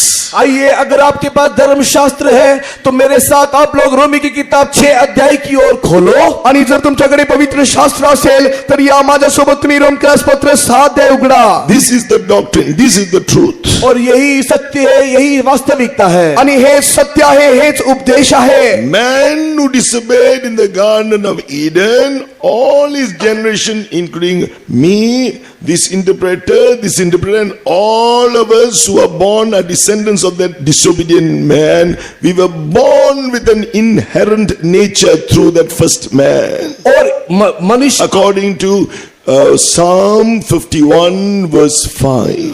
और आदम के पाप के कारण, और आदम ने जो आज्ञा उल्लंघन का पाप किया है, उसके द्वारा जितने भी मनुष्य जन्म हुए हैं, वो सारे मनुष्य उस दिन से लेकर के पाप में ही जन्म लिए हैं. भले ही वो मैं हूं या मेरे साथ अनुवाद करने वाले ये लोग हैं, वो जितने भी लोग इस संसार में, वो लोग सब लोग इस संसार में आदम के वंशज होने के कारण सब लोग पापी ही हैं, जिसके विषय में भजन संहिता 51 के 5 वचन में लिखा हुआ है. आणि जेव्हा आदम पाप करून पापामध्ये पडला, त्यानंतर त्याचे जितके वंश झाले, जितके त्याच्याद्वारे जन्म घेतलेले आहे, कदाचित तुम्ही असाल, मी असेल, या ठिकाणी भाषांतर करणारे लोक असतील, स्तोत्र संहिता 51 अध्याय याच्या 5व्या वचनाप्रमाणे प्रत्येक जे आहे जन्मता पापी आहे. To be delivered from this disobedient nature, to partake of the obedient nature. Remember, if man who was first with God in God's kingdom, if we have to come back to that place to be in God's kingdom, हम लोग अगर उससे पहली अवस्था में लौट आने के लिए, क्योंकि हम पहले परमेश्वर के साथ उसके राज्य में थे, अभी हमारे अनाज्ञाकारी स्वभाव से छुटकारा प्राप्त करते हुए, हमारे पाप में जीवन से छुटकारा प्राप्त करते हुए, हमारे उससे पहले परमेश्वर के साथ के रहने वाले जीवन में लौट करके आना है, तो आणि जे आहे आपल्याला त्या आधीच्या सर्वकालिकतेमध्ये यायचे असेल तर आपण जे आज्ञा उल्लंघन करीतो, अवज्ञा करीतो, ते सोडून पापापासून आपण जर यायचे असेल तर, according to Romans chapter 6 verse 4, रोमी की पत्री 6 अध्याय के 4 वचन के आधार पर, रोमकरास पत्र 7 अध्याय 4 वचनानुसार, we need to be buried with Jesus by baptism into death. हम लोग प्रभु यीशु मसीह के साथ मृत्यू के बपतिस्मा में उसके साथ गाड़े जाना चाहिए. आपण आपल्या प्रभू येशू ख्रिस्ताच्या मरणातील बाप्तिस्माने आपण त्याच्या बरोबर पुरले गेले पाहिजे. Romans 6 verse 3, what is this death? For as many as were baptized into Jesus Christ were baptized into his death. रोमी की किताब 6 अध्याय के 3 वचन, क्या तुम नहीं जानते कि हम जितनों ने मसीह यीशु का बपतिस्मा लिया तो उसकी मृत्यू का बपतिस्मा लिया. आणि रोमकरास पत्र 6 अध्यायाच्या 3 वचनात पाहतो, जितक्यांनी ख्रिस्त येशूमध्ये बाप्तिस्मा घेतला, तितक्यांनी त्याच्या मरणात बाप्तिस्मा घेतला. याविषयी तुम्ही अजाण आहात काय? What is the meaning of this death? Romans 6:7, for he that is dead is freed from sin. और इस मृत्यु का अर्थ क्या है? रोमी की किताब अध्याय 6 वचन 7, क्योंकि जो मर गया वो पाप से छूटकर धर्मी ठहरा. आणि हे मृत्यू काय म्हणजे रोमकरास पत्र 6 अध्यायाच्या 7व्या वचनात पाहतो, कारण जो कोणी मेला तो पापाचा दोषापासून मुक्त होऊन नीतिमान ठरला आहे. So sin came to that disobedience. Sin here is called, in singular tense, is called the sinful nature of disobedience. और जो पाप जो है वो अनाज्ञाकारी से आया, ये पाप जो एक वचन है वो अनाज्ञाकारी के एक स्वभाव के द्वारा हमारे जीवन में ये पाप आ समाया है. आणि हे जे पाप आहे आपल्या जीवनात कसे आले म्हणजे एक अवज्ञाच्या द्वारे, आज्ञाभंग केल्याच्या द्वारे हे पाप आपल्या जीवनामध्ये प्रवेश केले आहे. All these you can find Romans 5 verse 12 onwards, Romans chapter 6, you can see this word sin repeated many times. और ये सारी बातों को रोमी की किताब 5 अध्याय के 12 वचन से आरंभ करते हुए अध्याय 6 तक पढ़ते हुए जाने के समय में उस एक ही पाप को बारंबार दोहराते हुए हम लोग देखने पाते हैं. आणि रोमकरासपत्र 5 अध्यायाच्या 12व्या वचनापासून ते रोमकरासपत्र 6व्या अध्यायापर्यंत आपण पाहू शकतो ते पाप जे आहे आपण वारंवार करीत येत आहोत.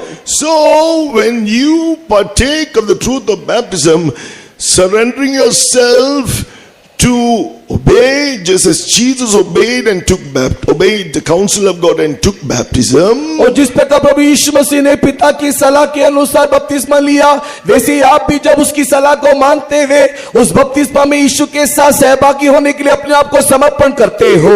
आणि ज्या प्रकारे आपल्या प्रभू येशू ख्रिस्ताने पित्याची आज्ञाचे पालन करून बपतिस्मा घेतलेला आहे, तसे तुम्ही त्याचे आज्ञाचे पालन करीत जे आहे बपतिस्मा घेण्यासाठी तुम्ही स्वतः समर्पण करीत आहात. In that experience, you are with Jesus. You are coming to a place to die from that moment onwards to that old disobedient nature of sin. और उस दिन से लेकर के आप आपके अनाज्ञाकारी पुरातन स्वभाव के लिए या पुरातन मनुष्यत्व के लिए आप मर जाते हो और बपतिस्मा के द्वारा आप मसीह यीशु में एक नया जीवन जीने लगते हो. आणि त्या दिवसापासून त्या वेळेपासून तुम्ही सर्व त्या जुन्या अवज्ञा करणाऱ्या स्वभावासाठी आणि तुमच्या सर्व जुन्या स्वभावांसाठी मरण पावता आणि प्रभू येशू ख्रिस्तासोबत तुम्ही उठविले जाता. That's how you can confess after taking baptism. Romans 6:4, I am dead to that sin, or dead to that sinful nature of disobedience. इसी कारण से आप लोग बपतिस्मा लेने के बाद रोमी की किताब 6 अध्याय के 4 वचन के अनुसार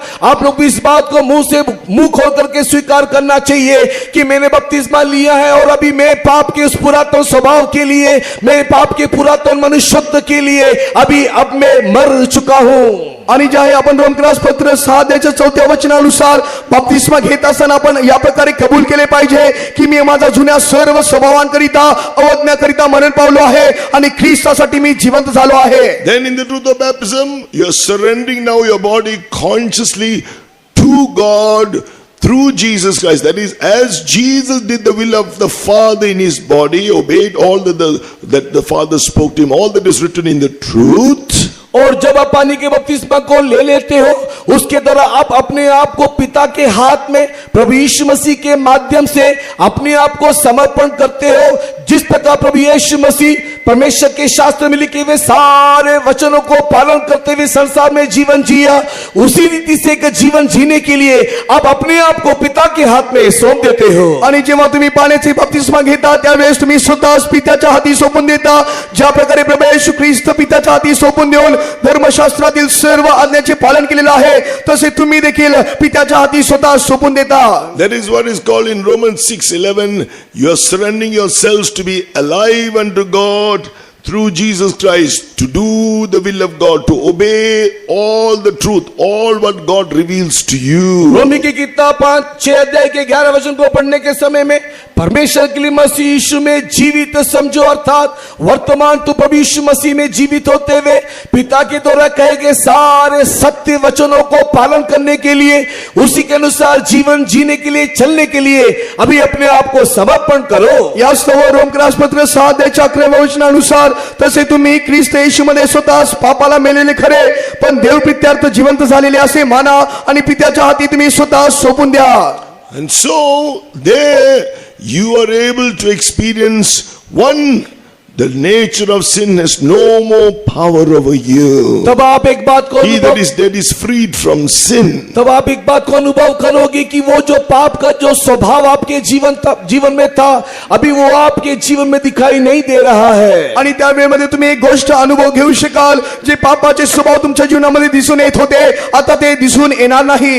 all that came into this world, the lust of the flesh, lust of the eyes, pride of life, is through that first man's disobedience. जितने भी इस संसार में आए और इस संसार के द्वारा जो उनको मिला वो है आंखों की अभिलाषा, शरीर की अभिलाषा, जीविका का घमंड, ये सारी बातें उस एक मनुष्य के द्वारा मनुष्य को प्राप्त हुआ. आणि जे कोणी या जगात आले त्यांना जे आहे डोळ्याची वासना, देहाची वासना व संसाराविषयीची फुचारकी ही सर्व गोष्ट त्यांना लाभली आहे. That's why in water baptism you are dead to the old disobedient nature of sin. Number 2, what comes with that? You are dead to the world, lust of the flesh, lust of the eyes, pride of life. It has no more power again to draw you back.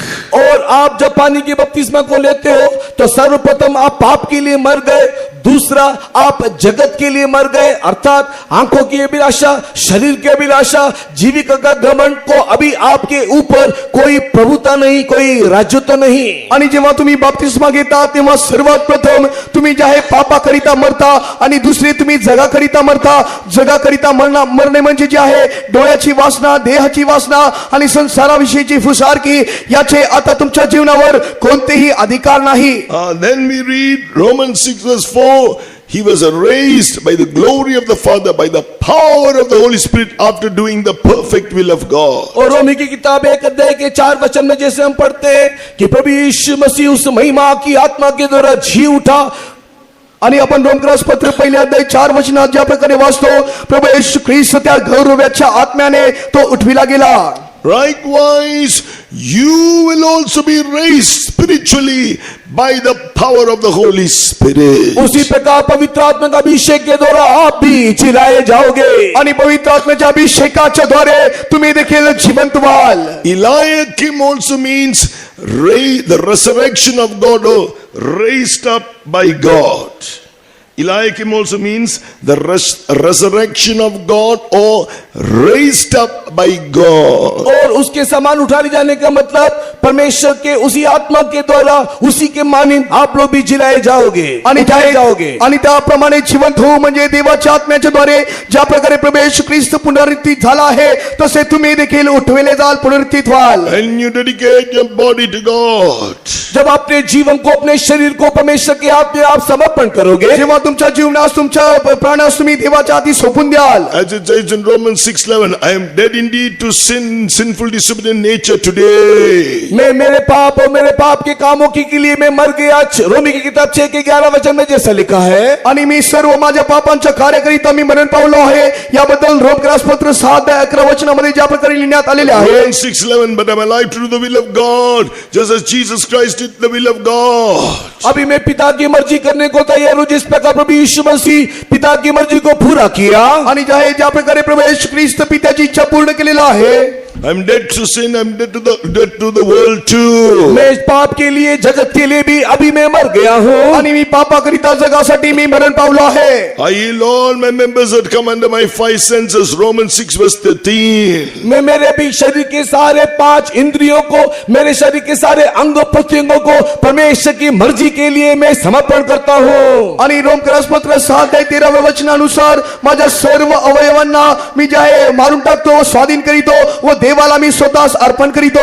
Example, Romans 6:13, I yield my eyes now as members that are dead to that sinful disobedient nature, but alive unto God through Jesus Christ, through the will of the Father, रोमी की किताब 6 अध्याय as instruments of righteousness unto God. रोमी की किताब 6 अध्याय के 13 वचन कहने का अर्थ, मैं मेरे शरीर के अंगों को वर्तमान पाप के लिए तो मरा जानते हुए, परमेश्वर के लिए मसीह यीशु में जीवित समझते हुए, अपनी आंखों को वर्तमान पाप के लिए समर्पण ना करते हुए परमेश्वर की मर्जी करने के लिए अपने आप को समर्पण करता हूं और धार्मिकता के हथियार बनने के लिए मैं अपने आप को दे देता हूं. आणि रोमक्रस पत्र 7 अध्यायच्या 13व्या वचनानुसार माझे जे काही शरीराचे अवयव आहे ते पापाला मी समर्पण करीत नाही. माझे डोळे मी पापाकरिता समर्पण करीत नाही, परंतु माझे अवयव नीतीचे साधन होण्याकरिता देवाला समर्पण करीतो. As you yield all your members that come under your 5 senses. और जिस प्रकार Similarly, इसी रीति से जब आप लोग अपने शरीर के सारे 5 इंद्रियों को परमेश्वर के हाथ में सौंप दोगे, आणि जेव्हा तुमचे सर्व 5 इंद्रिय तुम्ही देवाच्या हाती सोपून द्याल, that nature of sin, of disobedience of Adam cannot have dominion, it shall not have dominion over you anymore. Romans 6 verse 14. और उसके बाद ये आदम के द्वारा आए हुए ये पाप के अनाज्ञाकारी स्वभाव को हमारे ऊपर और कोई प्रभुता नहीं, राज्यत्व नहीं, रोमी की किताब 6 अध्याय के 14 वचन के अनुसार। आणि रोमकरासपत्र 6 अध्यायाच्या 14व्या वचनानुसार आदमाकडून जे काही पाप आलेले आहे ते जे आहे आपल्यावर सत्ता चालविणार नाही. And it says you will be no more under the dominion of sin but under the dominion of his grace. Romans 6:14. रोमी की किताब 6 अध्याय के 14 वचन में इस प्रकार लिखा है, तुम पर पाप की प्रभुता ना होगी, पर व्यवस्था की अधीन नहीं वरन अनुग्रह के अधीन हो. आणि रोमकरासपत्र 6 अध्यायाच्या 14व्या वचनात या प्रकारे लिहिण्यात आलेले आहे, पाप तुमच्यावर सत्ता चालविणार नाही, परंतु नियमशास्त्राच्या अधीन व कृपेच्या अधीन तुम्ही आहात. Holy Spirit will fill you with his power to walk in newness of life. और पवित्र आत्मा का शक्ति एक नए जीवन किसी चाल चलने के लिए अपने आपको परिपूर्ण करेगा. आणि ज्या पवित्र आत्म्याचे सामर्थ्य नवीन नियमाप्रमाणे चालण्याकरिता आपणास मदत करेल. Take control. Holy Spirit quickens you with his resurrection life, takes control of your heart, takes control of your mind and brings it under that anointing. और ये पवित्र आत्मा वो आपके मन को, आपकी आत्मा को नियंत्रण करके उस अभिषेक के नियंत्रण में आपको चलाएगा. आणि पवित्र आत्मा सर्वात प्रथम तुमचे अंतःकरण, तुमचे हृदय, तुमचा आत्मा नियंत्रणामध्ये घेईल आणि तुम्हास एका नियमामध्ये चालवेल. And Romans 8 verse 2, coming under the anointing, he delivers you from the law of sin, that sinful disobedient nature. और रोमी की किताब 8 अध्याय के 2 वचन में इस पवित्र आत्मा का अभिषेक में लाने के द्वारा इससे व्यवस्था से आपको छुटकारा मिलेगा, इससे पाप की व्यवस्था से आपको छुटकारा मिलेगा. आणि जे आहे आपण पवित्र आत्म्याच्या स्वाधीन आल्या कारणास्तव रोमकरासपत्र 8 अध्यायाच्या 2 वचनानुसार नियमापासून व पापापासून आपण मुक्त होऊ. Secondly, the Holy Spirit will bring you under that anointing, law of the Spirit of life, which is that anointing, और पवित्र आत्मा and set you free from the law of death. That's the sinful works or actions that bring the death. और पवित्र आत्मा आपको नियंत्रण करने के बाद आपको पाप को और मृत्यु की व्यवस्था से आपको छुड़ाएगा. मृत्यू के से वो पाप के सारे कामों से वो आपको छुटकारा देगा. आणि जे आहे पवित्र आत्म्याच्या स्वाधीन आल्या कारणास्तव पाप आणि मरणाचे नियमापासून मुक्त करेल आणि मरणाचे नियम म्हणजे पापाच्या सर्व कार्यापासून तुम्हाला तो मुक्त करेल. You can experience this glorious life. और ये महिमा में जीवन को अपने जीवन में आप अनुभव करने पाओगे. आणि त्यावेळेस तुम्ही ते गौरवयुक्त सर्व अनुभव तुमच्या जीवनामध्ये अनुभव घेऊ शकाल. Now your members becomes servants to obedience unto righteousness, to do what is right in God's sight. वर्तमान आपके शरीर के अंग प्रत्यंग धार्मिकता के हथियार होकर के बदल गए हैं, अर्थात जो परमेश्वर की दृष्टि में सही है वही काम करने के लिए आपका शरीर को आपने समर्पण कर दिया है. आणि तुम्ही तुमचे शरीर जे आहे नीतीचे शस्त्र, नीतीचे साधन होण्याकरिता आणि पूर्ण व्यवस्थित चालीरीत्या करण्याकरिता तुम्ही सोपून दिले आहे. That is written in Romans 6 verse 16. Your members become servants to obedience unto righteousness.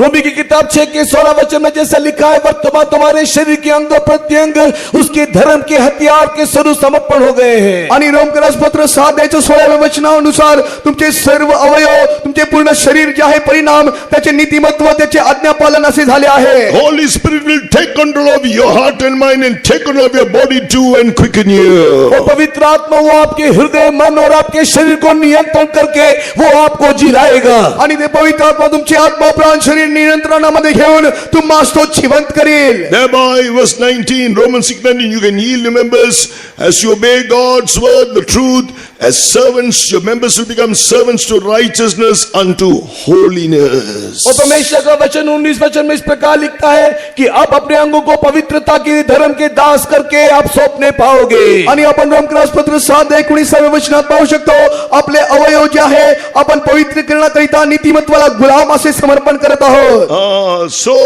he will be clothed with that robe and the girdle. It says about Eliakim. और एलियाकीम के विषय में लिखा हुआ है कि वो उसको उसका अंगरखा पहनाएगा और उसकी कमर को तेरी पेटी कसकर बांधेगा. आणि त्या एलियाकीम बद्दल जे आहे असे लिहिण्यात आलेले आहे, त्याला तुझा झगा घालीन व त्याला तुझा कमरबंद कशीन. Oh, yes, that robe speaks of honor. Another meaning of that word, robe speaks of honor. ये अंगरखा बोलने से, एक रीति से देखने से या उसका और एक अर्थ बोलने से आदर को दिखाता है. आणि हे जे कमरबंद आहे एका गोष्टीकडून जे आहे एका अर्थाने हे आपले आदरास दर्शिते. And the girdle also speaks of power and the truth. और ये कमर की पेटी बोलने से शक्ति और सत्य को दिखाता है. आणि हे कमरबंद म्हणजे जे आहे शक्ती सामर्थ्यास दाखविते.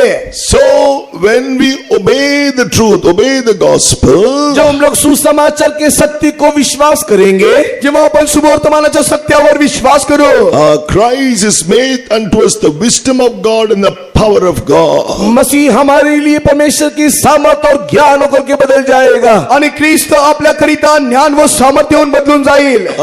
Come back to Isaiah the 22nd chapter. यशाया की किताब उसके 22वें अध्याय में लौट आने से आपण यशायाचे पुस्तक 22 अध्यायाकडे पुन्हा वळून आले असता. Don't forget what you have heard until now. Do not forget what you heard until now. अभी तक आपने जो भी कुछ सुना उसको भूल मत जाना. आणि जे काही आता पण तुम्ही ऐकले आहे ते सर्व काही तुम्ही विसरून जाऊ नका. Now we will see further what is written in verse 21, referring to the Lord Jesus Christ. अभी हम लोग 21 वचन में आगे देखेंगे कि यीशु मसीह के संबंधित यहाँ पर भविष्यवाणी स्वरूप क्या लिखा हुआ है. आणि आपण 21व्या वचनानुसार जे आहे येशू ख्रिस्ताविषयी काय भविष्यवाणी झालेली आहे ते आपण पाहूया. Here it says, I will commit thy government into his hand. और यहाँ पर लिखा है कि मैं प्रभुता उसके हाथ में दूंगा. आणि येथे लिहिण्यात आलेले आहे तुझी सत्ता त्याच्या हाती देईन. So God the Father committed that government eternally into the hands of the Lord Jesus. हमारे पिता परमेश्वर ने यीशु मसीह के हाथ में ये प्रभुता सनातन रीति से परमेश्वर प्रभु के हाथ में दे दिया है. आणि आपल्या पिता परमेश्वराने ही जी सत्ता आहे प्रभू येशू ख्रिस्ताच्या हाती सर्वकालिक जीवनासाठी दिली आहे. That is to the church now. Jesus, he is the one over that government. और कलीसिया के ऊपर प्रभु यीशु मसीह ही प्रभुता करता है. आणि मंडळीवरती प्रभू येशू ख्रिस्त सत्ता गाजवितो. In Isaiah chapter 9, यशाया की किताब उसके अध्याय 9 में, यशायाचे पुस्तक 9 अध्यायामध्ये verse 6 and 7, उसके 6-7 वचन में, आणि त्याचे 6 आणि 7व्या वचनामध्ये, the government shall be upon his shoulder. प्रभुता उसके कंधे पर होगी. आणि सत्ता त्याच्या खांद्यावर राहील. Just Eliakim, that government was put upon the responsibility of that kingdom was put upon Eliakim. और जिस प्रकार एलियाकीम के ऊपर उसके राज्य का बोझ भार दिया गया, आणि ज्या प्रकारे एलियाकीम वरती त्याच्या राज्याचे सत्ता त्यावर होती, now Jesus is over this government, over the church. और उसी प्रकार प्रभु यीशु मसीह वर्तमान इस प्रभुता के ऊपर, कलीसिया के ऊपर राज्यत्व करता है. आणि वर्तमानामध्ये प्रभू येशू ख्रिस्त ते सत्ता आता मंडळीवरती तो गाजवित आहे. The word of God says verse 7 of the increase, Isaiah 9:7, of the increase of his government and peace there shall be no end upon the throne of David and upon his kingdom, to order it and to establish it with judgment and with justice from henceforth even forever. The zeal of the Lord of hosts will perform this. यशाया की किताब अध्याय 9 वचन 7, और उसकी प्रभुता सर्वदा बढ़ती रहेगी, उसकी शांति का अंत न होगा. इसलिए वो दाऊद की राजगद्दी पर इस समय से लेकर सर्वदा के लिए न्याय और धर्म के द्वारा स्थिर किए और संभाले रहेगा. सेनाओं के यहोवा का धुन के द्वारा ये हो जाएगा. आणि यशायाचे पुस्तक 9 अध्यायाच्या 7व्या वचनात या प्रकारे लिहिण्यात आलेले आहे, त्याच्या सत्तारुद्धीला व शांतीला अंत नसणार. तो दाविदाच्या सिंहासनावर बसून त्याचे साम्राज्य चालविल आणि तेथून पुढे तो सर्व काळ न्यायाने व धर्माने दृढ व स्थिर करील. सेनाधीश परमेश्वराचा आवेश हे सिद्धीश नेईल. Isaiah 22:21, and he shall be a father to the inhabitants of Jerusalem and to the house of Judah. और यशाया की किताब के 22वें अध्याय के 21 वचन में लिखा हुआ है, वह यरूशलेम के रहने और यहूदा के घराने का पिता ठहरेगा. आणि यशायाचे पुस्तक 22 अध्याय 21व्या वचनात लिहिण्यात आलेले आहे, तो यरूशलेम कराचा व यहूद्यांच्या घराण्याचा पिता होईल. Judah speaks of those of the household of faith.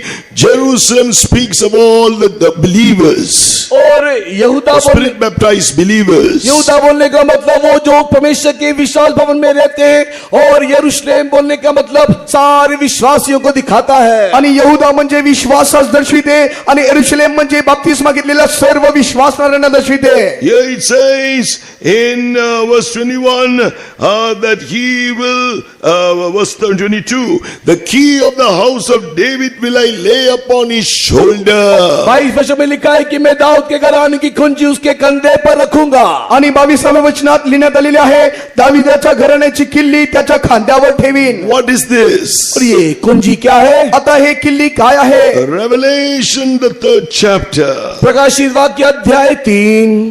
प्रकटीकरणाचे पुस्तक 3रे अध्याय. Here it says in verse 7, oh, to the angel of the church of Philadelphia write, these things said he that is holy, he that is true, he that hath the key of David, he that openeth and no man shutteth, and shutteth and no man openeth. प्रकाशित वाक्य 3रे अध्याय के 7 वचन में, और Philadelphia के कलीसिया के दूत को यह लिख कि जो पवित्र और सत्य है और दाऊद की कुंजी रखता है, जिसके खोले हुए को कोई बंद नहीं कर सकता और बंद किए को कोई खोल नहीं सकता, वह यह कहता है. आणि प्रकटीकरणाचे पुस्तक 3रे अध्याय 7व्या वचनात फिलाडेल्फिया येथील मंडळीच्या दूताला लिही, जो पवित्र व सत्य आहे, ज्याच्या जवळ दाविदाची किल्ली आहे, ज्याने उघडल्यावर कोणी बंद करणार नाही आणि ज्याने बंद केल्यावर कोणी उघडणार नाही, तो असे म्हणतो. This speaks about the Lord Jesus when he died and rose again, that key, all power in heaven and earth was given to the Lord Jesus Christ. और प्रभु यीशु मसीह मर के जी उठने के द्वारा सारे स्वर्ग और पृथ्वी की सारी कुंजियां प्रभु यीशु मसीह के हाथ में आ गया. आणि आपला प्रभू येशू ख्रिस्त मरण पावून जिवंत झाल्यानंतर जे आहे, सर्व स्वर्गाचे व अधोलोकाची किल्ल्या प्रभू येशू ख्रिस्ताकडे आल्या आहे.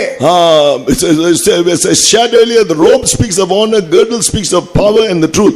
When Jesus humbled himself even to the death and became obedient even to the death of the cross, God the Father honored him. और ये जो अंग रखा है वो उसके आदर को दिखाता है, और ये कमर की पेटी जो है वो उसके शक्ति और उसके सामर्थ को दिखाता है. और प्रभु यीशु मसीह ने जब अपने आप को नम्र किया, अपने आप को ऐसा नम्र किया कि उसने क्रूस की मृत्यु को भी सह लिया, उस समय में प्रभु यीशु मसीह को परमेश्वर ने आदर किया है. आणि जे आहे हे जी जगा आहे हे आदर मानास दर्शविते, आणि जे कमरबंद आहे हे आनंदास दर्शविते. प्रभू येशू ख्रिस्त मरणाचे दुःख सोसेपर्यंत जे आहे स्वतःच नम्र केलेला आहे, आणि तो लीन होऊन वधस्तंभावर खेळला गेलेला आहे, ज्याच्याद्वारे पित्याने त्यास आदर दिलेला आहे, मान दिलेला आहे. That name was despised, that name was hated, his own disciples at the end forsook him, and that name was a rejected name वो नाम जो लोगों के द्वारा रद्द किया गया, by man. वो नाम लोगों के द्वारा रद्द किया गया, लोगों ने उसको परित्याग कर दिया, लोगों ने उसे तुच्छ जाना, अपने ने उसे छोड़ दिया. आणि ते नाम जे मनुष्याने पूर्ण मानव जातीने जे धिक्कारले, त्यास ते तुच्छ लेखिले. Finally, because he pleased the Father, John 8:29, I always do those things that please my Father.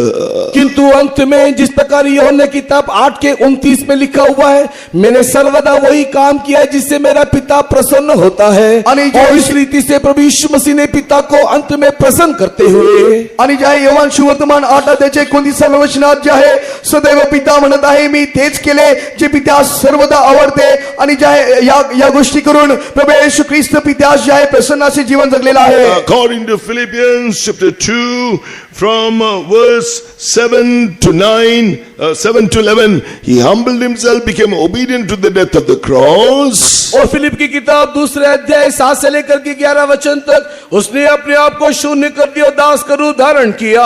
आणि हे फिलिपिकरास पत्र 2 अध्याय 7व्या वचनापासून पुढे आपण पाहू शकतो, प्रभू येशू ख्रिस्ताने स्वतःच रिक्त केले व दासाचे स्वरूप धारण केले. Therefore, verse 9, God the Father has highly exalted him, honored him. इसी कारण से 9 वचन में लिखा हुआ है कि पिता परमेश्वर उसका नाम अति महान बनाया, ऊंचा कर दिया.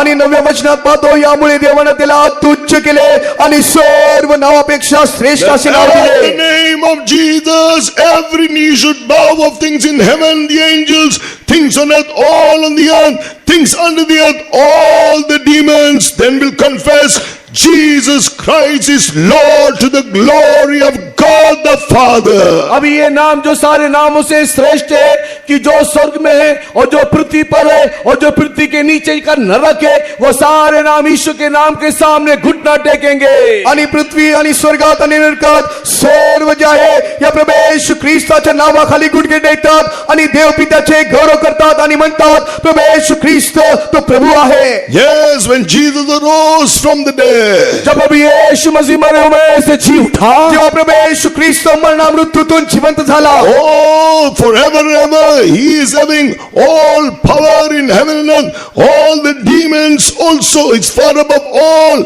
human authority and far above all the demons. The demons have been utterly destroyed under his feet. Ephesians chapter 1 verse 19 to 22. और जब अभी यीशु मसीह मरे में से जी उठा, उसके पुनरुत्थान के सामर्थ के द्वारा प्रभु यीशु मसीह को सारे पृथ्वी और सारे प्रधानताएं, प्रभुताएं, सिंहासन, अधिकार, सारे शैतानी शक्तियों, सारे नामों से भी एक श्रेष्ठ नाम उसको दिया गया. आणि जे आहे प्रभू येशू ख्रिस्त मृत्यूतून जिवंत झाल्या कारणास्तव सर्व अधिकार, सर्व राजासन आणि सर्व शैतान शक्ती त्याहून उंच एक नाव देण्यात आले. Yes, today let us believe in this greatest name. आइए आज इस सुबह के वक्त में इस महान नाम को हम विश्वास करें. या सकाळच्या वेळेमध्ये या श्रेष्ठ नावावरती आपण विश्वास ठेवूया.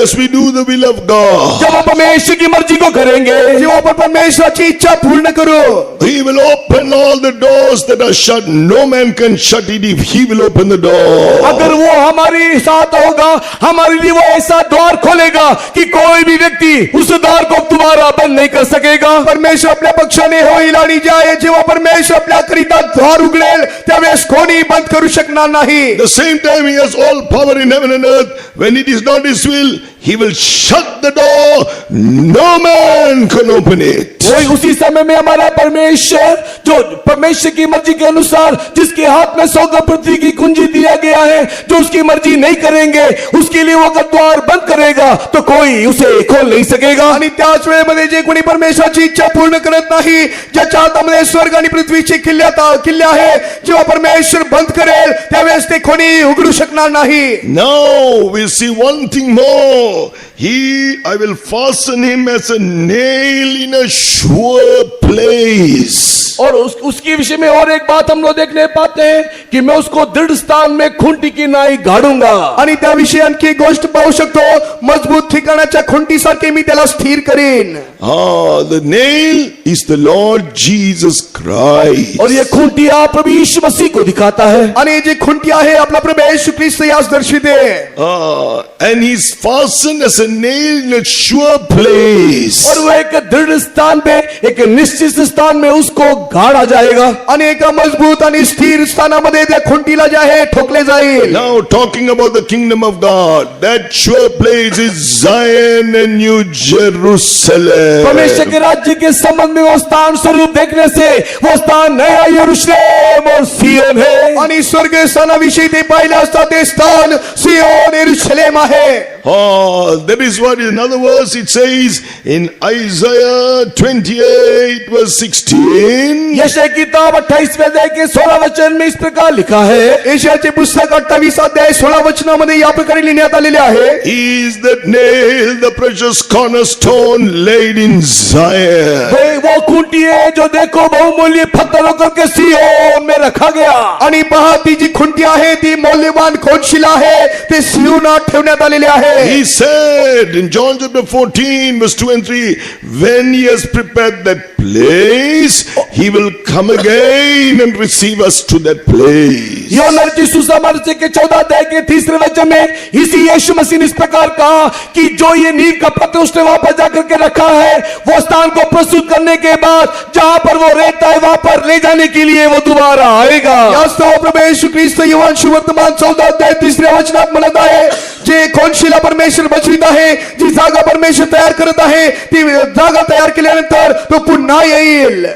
So now, if we have to be in that place, अगर हमको उसके स्थान उस स्थान में अगर होना है तो, आणि आपण त्याच्या सोबत त्या स्थानी राहायचे असेल तर we too need to come to the place of honor and also have His power in our lives. हम लोगों को भी उसी के उस आदर और उस शक्ति और सामर्थ को अपने जीवन में पाना है. आपण देखील त्याचे ते आदर आणि ते शक्ती सामर्थ्य आपल्या जीवनात प्राप्त करावे लागेल. John chapter 12 verse 25 and 26 says how we can come to the place of honor. यूहन्ना की सुसमाचार 12 अध्याय के 25-26 वचन में कैसे हम उस आदर के पद में आ सकते करके लिखा है. आणि युवान सुवर्तमान 12 अध्याय 25 आणि 26व्या वचनामध्ये कशा प्रकारे आपण ते आदर प्राप्त करू शकतो याविषयी लिहिण्यात आलेले आहे. Because John 14 verse 2 and 3 verse 3 he says I go to prepare a place for you, and if I go and prepare it, when I have prepared it, I will come again and receive you unto myself, that where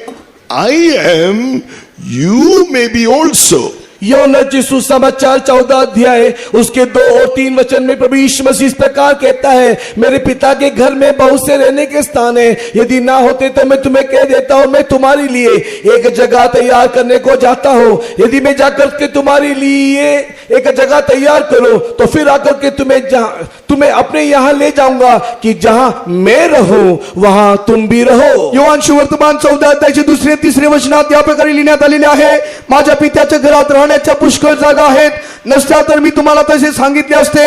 मी तुम्हासाठी जागा तयार कराव्यास जातो, आणि मी जाऊन तुम्हासाठी जागा तयार केली म्हणजे पुन्हा येऊन तुम्हाला आपल्या जवळ घेईन, यासाठी की जेथे मी आहे तेथे तुम्ही असावे.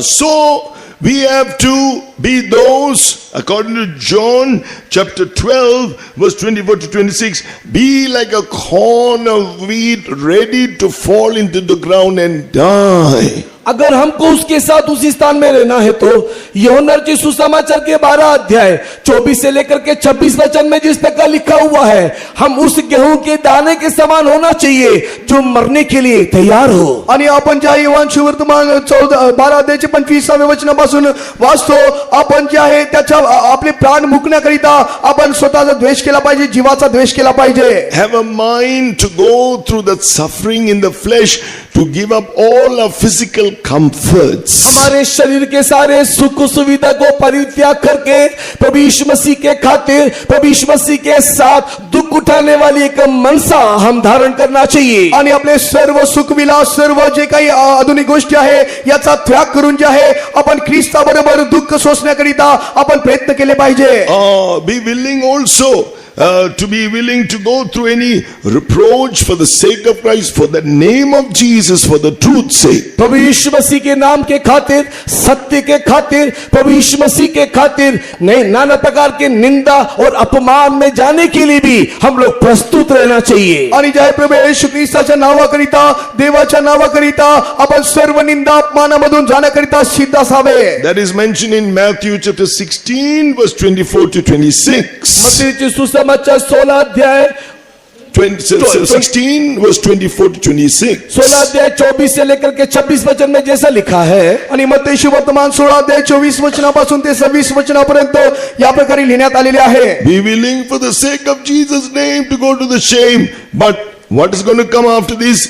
Eternal honor forever and ever from the triune God. अगर हम परमेश्वर In the मसीह के eternal kingdom of God forever and ever. अगर हम प्रभु यीशु मसीह के नाम के खातिर इस प्रकार की निंदा, दुख और अपमान और क्लेश के रास्ते में जाने के लिए यदि अपने आप को हम लोग समर्पण करेंगे तो हमें बाद में क्या मिलेगा? पिता, पुत्र, पवित्र आत्मा, तृतीय परमेश्वर की ओर से सनातन राज्य में एक महिमा में स्थान हमें प्राप्त होगा. आणि आपण देवाच्या नावाच्या निमित्त जेव्हा आपण निंदा, अपमान, कष्ट, दुःखाच्या मार्गातून जाऊ त्यावेळेस आपल्याला काय प्राप्त होईल म्हणजे पिता, पुत्र, पवित्र आत्माच्या नावाच्या द्वारे आपल्याला जे आहे एक गौरवयुक्त चांगले स्थान मिळेल. Be willing to go. John chapter 12:24 that speaks of his physical sufferings. Warm out how much he suffered in doing the will of God, even physically. Be willing to go through that discomfort and the sufferings in the flesh. Arm yourself with a mind to suffer in the flesh like Christ. और यीशु मसीह 12 के 24 वचन में जिस प्रकार में हम देखने पाते हैं कि वो अपने आप को शरीर में दुख उठाने के लिए समर्पण किया, वैसे ही हम लोग भी अपने आप को मसीह के साथ दुख उठाने के लिए अपने आप को समर्पण करें. 12-24 वचनानुसार ज्या प्रकारे आपण पाहतो प्रभू येशू ख्रिस्त ज्या प्रकारे दुःख सोसण्याकरिता स्वतः सोपून दिले आहे, तसे आपण देखील सर्व काही सोसण्याकरिता स्वतःच आपण सोपून दिले पाहिजे. Man's self, human nature, loves this body and wants it to have a lot of comfort. It doesn't want any discomfort. That's the human nature in man. मनुष्य के अंदर मानसिक स्वभाव यह है कि वो एक शरीर में सुख सुविधा और आराम को वो चाहता है. एक मनुष्य कदापि नहीं चाहता कि वो अपने शरीर में कष्ट, दुख और यातनाओं को पाए. आणि मनुष्याचे हे स्वभाव आहे की तो कधीही सुखविलास सोडू इच्छित नाही, आधुनिक गोष्टी सोडू इच्छित नाही आणि आपल्या जीवनामध्ये आपल्या शरीरामध्ये कष्ट दुःख तो सोसू इच्छित नाही. So Jesus taught. He hated his life, hated that there was no self in him. He hated his life. We have to hate that human nature, that self in us. और इसी के लिए प्रभु यीशु मसीह कहा कि जो अपने जीवन को घृणा करता है उसके अंदर खुद ही नहीं, उसी प्रकार अपने आप को इस जीवन को घृणा करना चाहिए, तभी उसको परमेश्वर जीवन देगा, अनंत जीवन देगा. आणि यास्तव प्रभू येशू ख्रिस्त म्हणत आहे, जो कोणी आपल्या जीवास मुखेल त्याला जे आहे परमेश्वर ते सर्वकालिक जीवन देत आहे. Then how can you hate it? Only the love of Jesus, remembering how he suffered and died on the cross to give you eternal life. Only if you remember that love of God can constrain you. हम लोग कैसे अपने जीवन को घृणा कर सकते हैं? हमारे जीवन को घृणा करने के लिए प्रभु यीशु मसीह हमको प्रेम करते हुए अपने शरीर में कितना दुख और कष्ट को उठाया, उस यीशु मसीह के कष्ट को स्मरण करने से हम अपने आप को घृणा करने पाएंगे. आणि आपण आपल्या शरीराचे कशा प्रकारे घृणा करू शकतो, म्हणजे तिरस्कार करू शकतो, म्हणजे जेव्हा आपण आपल्या प्रभू येशू ख्रिस्ताविषयी मनन करू, आपल्या प्रभू येशू ख्रिस्तामध्ये स्तंभावर कशा प्रकारचे दुःख सोसलेलं आहे याची आपण आठवण करू, त्यावेळेस आपल्या जीवाचा आपण तिरस्कार करू शकणार. Now there's a special reference in verse 26 for some who are seated here. और वर्तमान एक विशेष वचन जो यहाँ पर खास तौर से यहाँ पर बैठे हुए हैं. आणि एक विशेष प्रकाशन या ठिकाणी बसलेल्या लोकांना मी देऊ इच्छितो. If any man will serve me, let him follow me. 26 वचन की यदि कोई मेरी सेवा करे तो वो मेरे पीछे हो ले. आणि 26व्या वचनात लिहिण्यात आलेले आहे, जो कोणी माझी सेवा करू इच्छितो त्याने माझ्या मागे यावे. Are you constrained by the love of Jesus to hate your life, hating that name and fame and all that, to love Jesus above everything else? क्या प्रभु यीशु मसीह का प्रेम आपको अपने आप को घृणा करके प्रभु यीशु मसीह को प्रेम करने के लिए विवश करता है? आणि प्रभू येशू ख्रिस्ताची जी प्रीती आहे तुमच्या जीवाचा तिरस्कार करून परमेश्वराची प्रेम करण्यासाठी तुम्हाला मदत करीते. Have you forgotten the love of Calvary, or are you freshly being filled with that love as you remember that sacrifice that gave you eternal life there on the cross? क्या आपने प्रभु के प्रेम को भूल गए, या फिर प्रभु यीशु मसीह का प्रेम जो कलवरी क्रूस में आपको जीवन दिया, आप उसको ताजा या तरोताज की रीति से आप उसको स्मरण रखते हो? आणि तुम्ही ख्रिस्ताची प्रीती विसरले आहात काय? पदस्तंभावर प्रभू येशू ख्रिस्त तुमच्यावर प्रेम करून काय दुःख सहन केले हे तुम्ही आज नवीन करून घ्या. And you will say, Lord, I will follow you for love's sake. अगर आप Not because of anything I'm going to get. There's nothing I'm going to get in this world. अगर आप प्रभु यीशु मसीह के कलवरी क्रूस के उससे प्रेम को स्मरण करते हो और अपने जीवन में उसको ताजा बनाए रखोगे, तो अन्य किसी बातों को ना देखते हुए केवल प्रभु यीशु मसीह के प्रेम को देखते हुए आप भी ये बोलोगे कि हे प्रभु मैं तेरे पीछे हो लूंगा. आणि जेव्हा तुम्ही प्रभू येशू ख्रिस्तावर प्रेम कराल आणि आपल्या प्रभू येशू ख्रिस्ताने माझ्या समोर जे दुःख सोसले त्या गोष्टी तुम्ही नवीन कराल, त्यावेळेस तुम्ही सांगू शकाल, हे प्रभू मी तुझ्या मागे चालेन, इतर गोष्टीकडे तुम्ही लक्ष देणार नाही.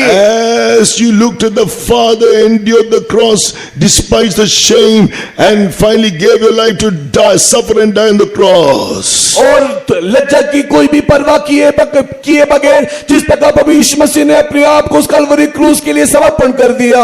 आणि लज्जा तुच्छ मानून प्रभू येशू ख्रिस्ताने मध्ये स्तंभावर आपला स्वतःच अर्पण केले. I too am surrendering my life, Lord. Hey Prabhu, I will look unto you, Lord. हे प्रभु, मैं भी अपने आप को तेरे लिए समर्पण करता हूँ. मैं केवल तेरी ओर ही ताकता निहारता रहता हूँ. हे प्रभू, मी आपल्या स्वतःच तुझ्यासाठी समर्पण करीतो. हे प्रभू, मी सदैव तुझ्याकडे पाहत I am राहतो. surrendering my life to be your bond servant till the end, Lord. हे परमेश्वर, मैं तेरे लिए जीवन सारा बंदी दास बना रहना चाहता हूँ. हे प्रभू, मी पूर्ण आयुष्यभर तुझा गुलाम, तुझा दास बनू इच्छितो.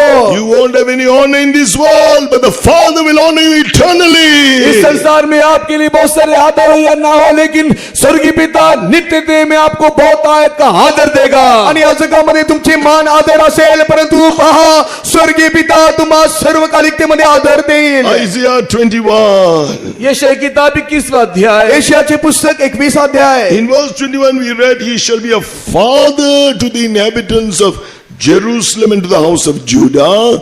Father here means three things. और यहाँ पर वो लिखा है कि यरूशलेम और यहूदा के लिए वो तुम्हें अपना पिता बनाएगा. इस पिता बोलने से यहाँ पर 3 प्रकार की बातें हैं. आणि जे आहे तो यरूशलेम के रास व यहूद्यांच्या घराण्याचा पिता होईल. He will counsel us. पिता कहने से सबसे पहले वो आपको सलाह देगा. आणि पिता म्हणजे सर्वात प्रथम तो तुम्हास बोध देईल. He says He will guide us with His counsel and receive us up to glory. Psalm 73 and in verse 24. भजन संगीता 73 के उसके 24 वचन में वो तुमको सलाह दे करके उसको महिमा में वो चलाएगा. आणि 73वे स्तोत्र याच्या 24व्या वचनात आपण पाहू शकतो, तो तुम्हास जे आहे गौरव देऊन त्याच्या मार्गाने तो तुम्हास चालवेल. He will be a father. He will befriend the house of Jerusalem and the house of Judah. और वो तुम्हारा The inhabitants of Jerusalem and the house of Judah.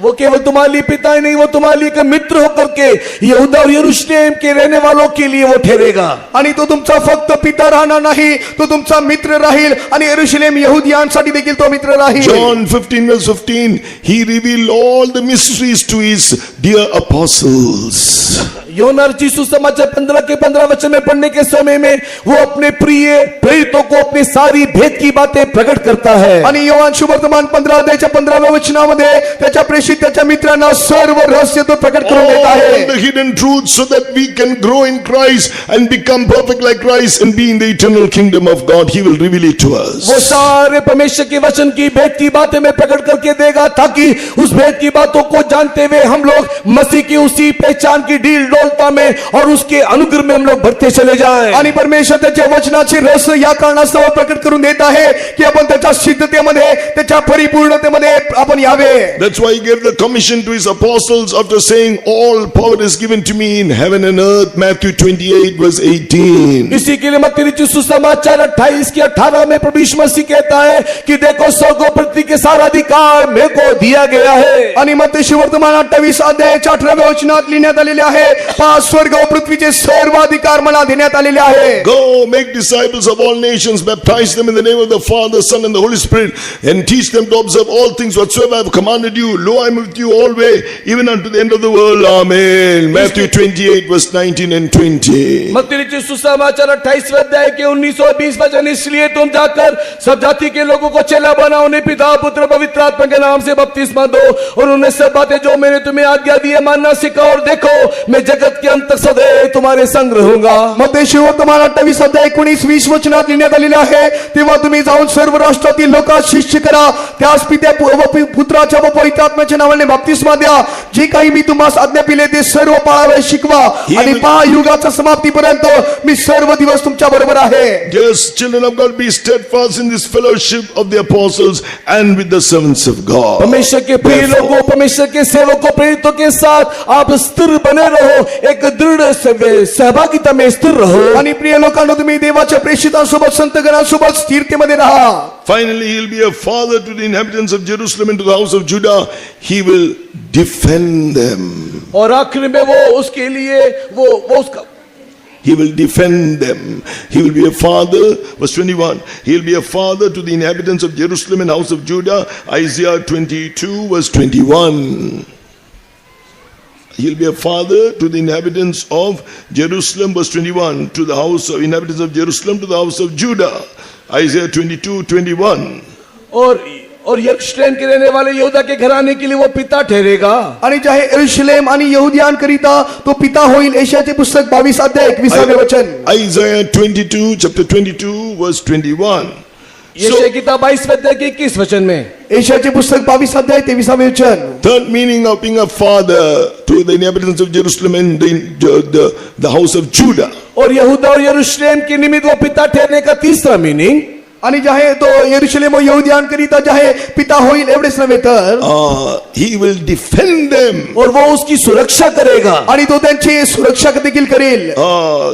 This is what you read in Isaiah 31 verse 4 and 5. यशाया किताब 31वें अध्याय के 4 और 5 वचन में हम इस बात को पढ़ने पाते हैं. आणि यशायाचे पुस्तक 31 अध्याय 4 आणि 5 वचनामध्ये याविषयी आपण वाचू शकतो. Yesterday our pastor was saying those who are writing things against his doctrine of Zion and other things. Yes, that's what is written here, verse 4 and 5. और कई लोग जो सियोन की व्यवस्था और उसके उपदेश के विरोध में उठते हैं, यही बात हम लोग यहाँ पर देखने पाते हैं. आणि जे लोक सियोनाच्या उपदेशाच्या विरोधामध्ये उठतात त्याचे कारण हे आहे असे आपण पाहतो.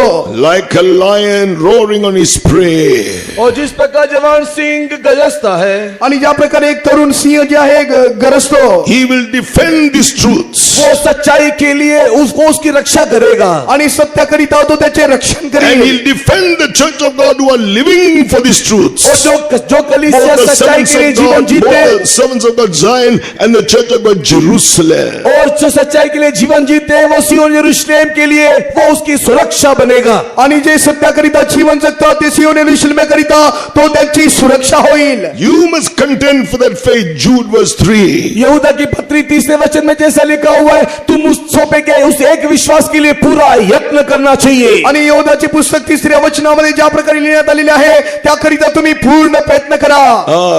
Isaiah 31 verse 4. Though many things will rise.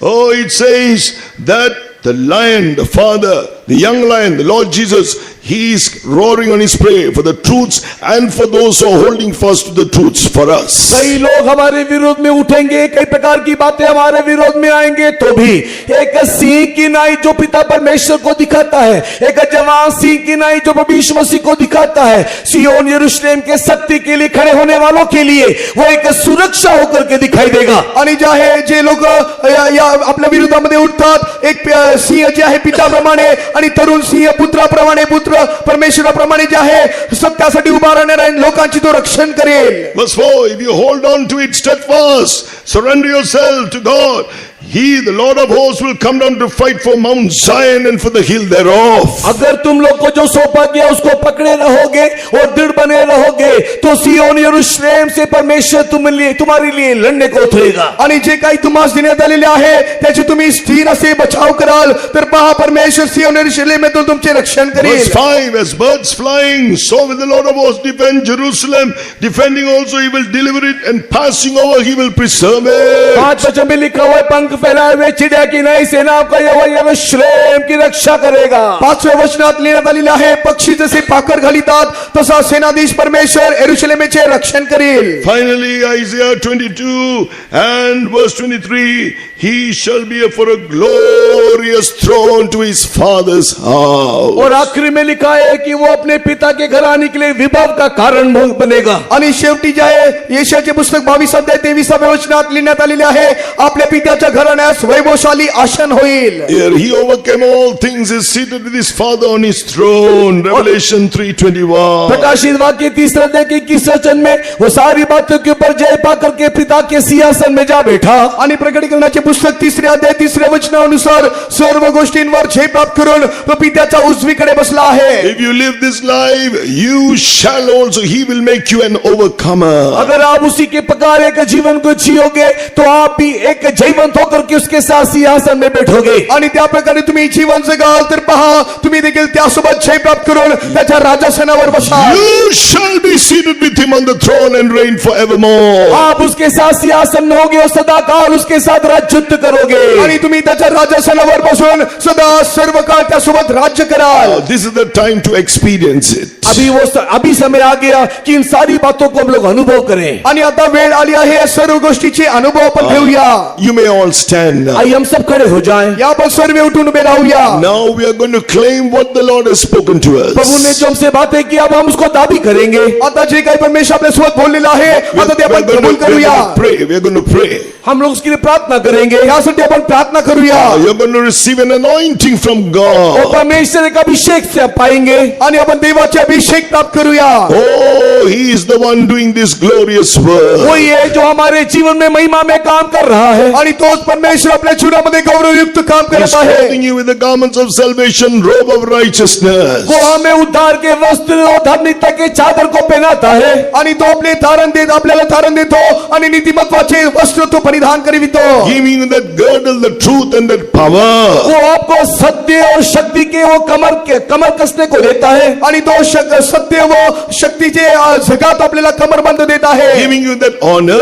वो आपको आदर देता है. तो तुम्हास आदर देत आहे. Amen. He wants to also make you content for the truth. वो आपको विश्वास में और सच्चाई में स्थिर होने के लिए उस पे तृप्त रहने के लिए कहता है. आणि तो तुम्हास विश्वासामध्ये सत्यामध्ये स्थिर राहण्याकरिता सांगत आहे. He is over this government, over the church, house of God, household of faith, and over the spirit baptized believers. और वही वो परमेश्वर के कलीसिया के ऊपर पवित्र आत्मा का अभिषेक प्राप्त किए वे सारे परमेश्वर के लोगों के ऊपर वही राजत्व करने वाला, प्रभुता करने वाला है. आणि त्या सर्व मंडळीवरती आणि पवित्र आत्म्याचे अभिषेक बाप्तिस्मा घेतलेल्या विश्वासणाऱ्यांवरती तो परमेश्वर सत्ता गाजवितो. The keys of the house of David are in his hand. He is giving you and I the same power and authority. और उस देखो दाऊद की घराने की कुंजी है वर्तमान उसके हाथ में और वही वो सारे सामर्थ अधिकार वो आपको देता है. आणि दाविदाच्या घराण्याची किल्ला त्याच्या हाती आहे. पाहते सर्व सामर्थ्य अधिकार तो तुम्हास देता है. He is giving you that same victorious life. वही जय जीवन वो आपको दे रहा है. आणि तेच विजयी जय जीवन तुम्हास तो देता है. Let's also join Jesus to humble ourselves. आइए हम लोग यीशु मसीह के साथ जुड़ जाए, अपने आप को नम्र करें. या आपण ख्रिस्तासोबत जुळूया आणि स्वतःस नम्र करूया. Let's be constrained by the love of God to hate our lives. हमारे जीवन को घृणा करने के लिए परमेश्वर का प्रेम हमें विवश करने दे. आणि आपल्या जीवनाचा तिरस्कार करण्याकरिता ख्रिस्ताची प्रीती आपल्याला मदत करू दे. He will defend, He will counsel us. वो हमें सलाह देगा आणि तो आपल्याला बोध करेल, सल्ला He देईल. will guide us with His counsel and receive us up to glory. और वो हमें सलाह दे करके अगुवाई करके महिमा की ओर ले जाएगा. आणि तो आपल्याला सल्ला देईल, मार्गदर्शन करेल, त्याच्या गौरवामध्ये तो आपल्याला He will घेऊन जाईल. reveal all the hidden truths so that we can know how to become perfect as He और is. जैसे वो सिद्ध है वैसे सिद्ध बनने के लिए सारी गुप्त बातें हमें बताएगा. आणि त्याप्रमाणे बनण्याकरिता सर्व रहस्यमय गोष्टी तो आपल्याला He सांगेल. will defend Zion and Jerusalem. यरूशलेम की वही रक्षा करेगा. सियोन यरूशलेमेचे तो संरक्षण He will करेल. defend His truth. वो सत्य का रखवाला बनेगा. आणि तो सत्याचा बचाव He is करेल. giving you the authority and power right अभी now. वो आपको शक्ति अधिकार दे रहा है. आता तो तुम्हाला शक्ती अधिकार Shall we देता है. close our अपने eyes? आंखों को बंद करो. या आपले डोळे बंद करा. You are going to become an overcomer. आप जयवंत बनोगे. तुम्ही जयवंत व्हाल. Amen. After the chorus is sung, we are going to receive that एक anointing. गीत गा करके एक नया अभिषेक को हम लोग पाले. गीत गाऊन आपण नवीन अभिषेक प्राप्त करूया. He who has all power in heaven and earth is giving you the same authority and वो power. जिसके पास स्वर्ग और पृथ्वी का सारा अधिकार है वही आपको अधिकार दे रहा है. स्वर्ग पृथ्वीचे अधिकार असलेले सर्व अधिकार तो तुम्हाला देत आहे. Amen. Hallelujah. Hallelujah.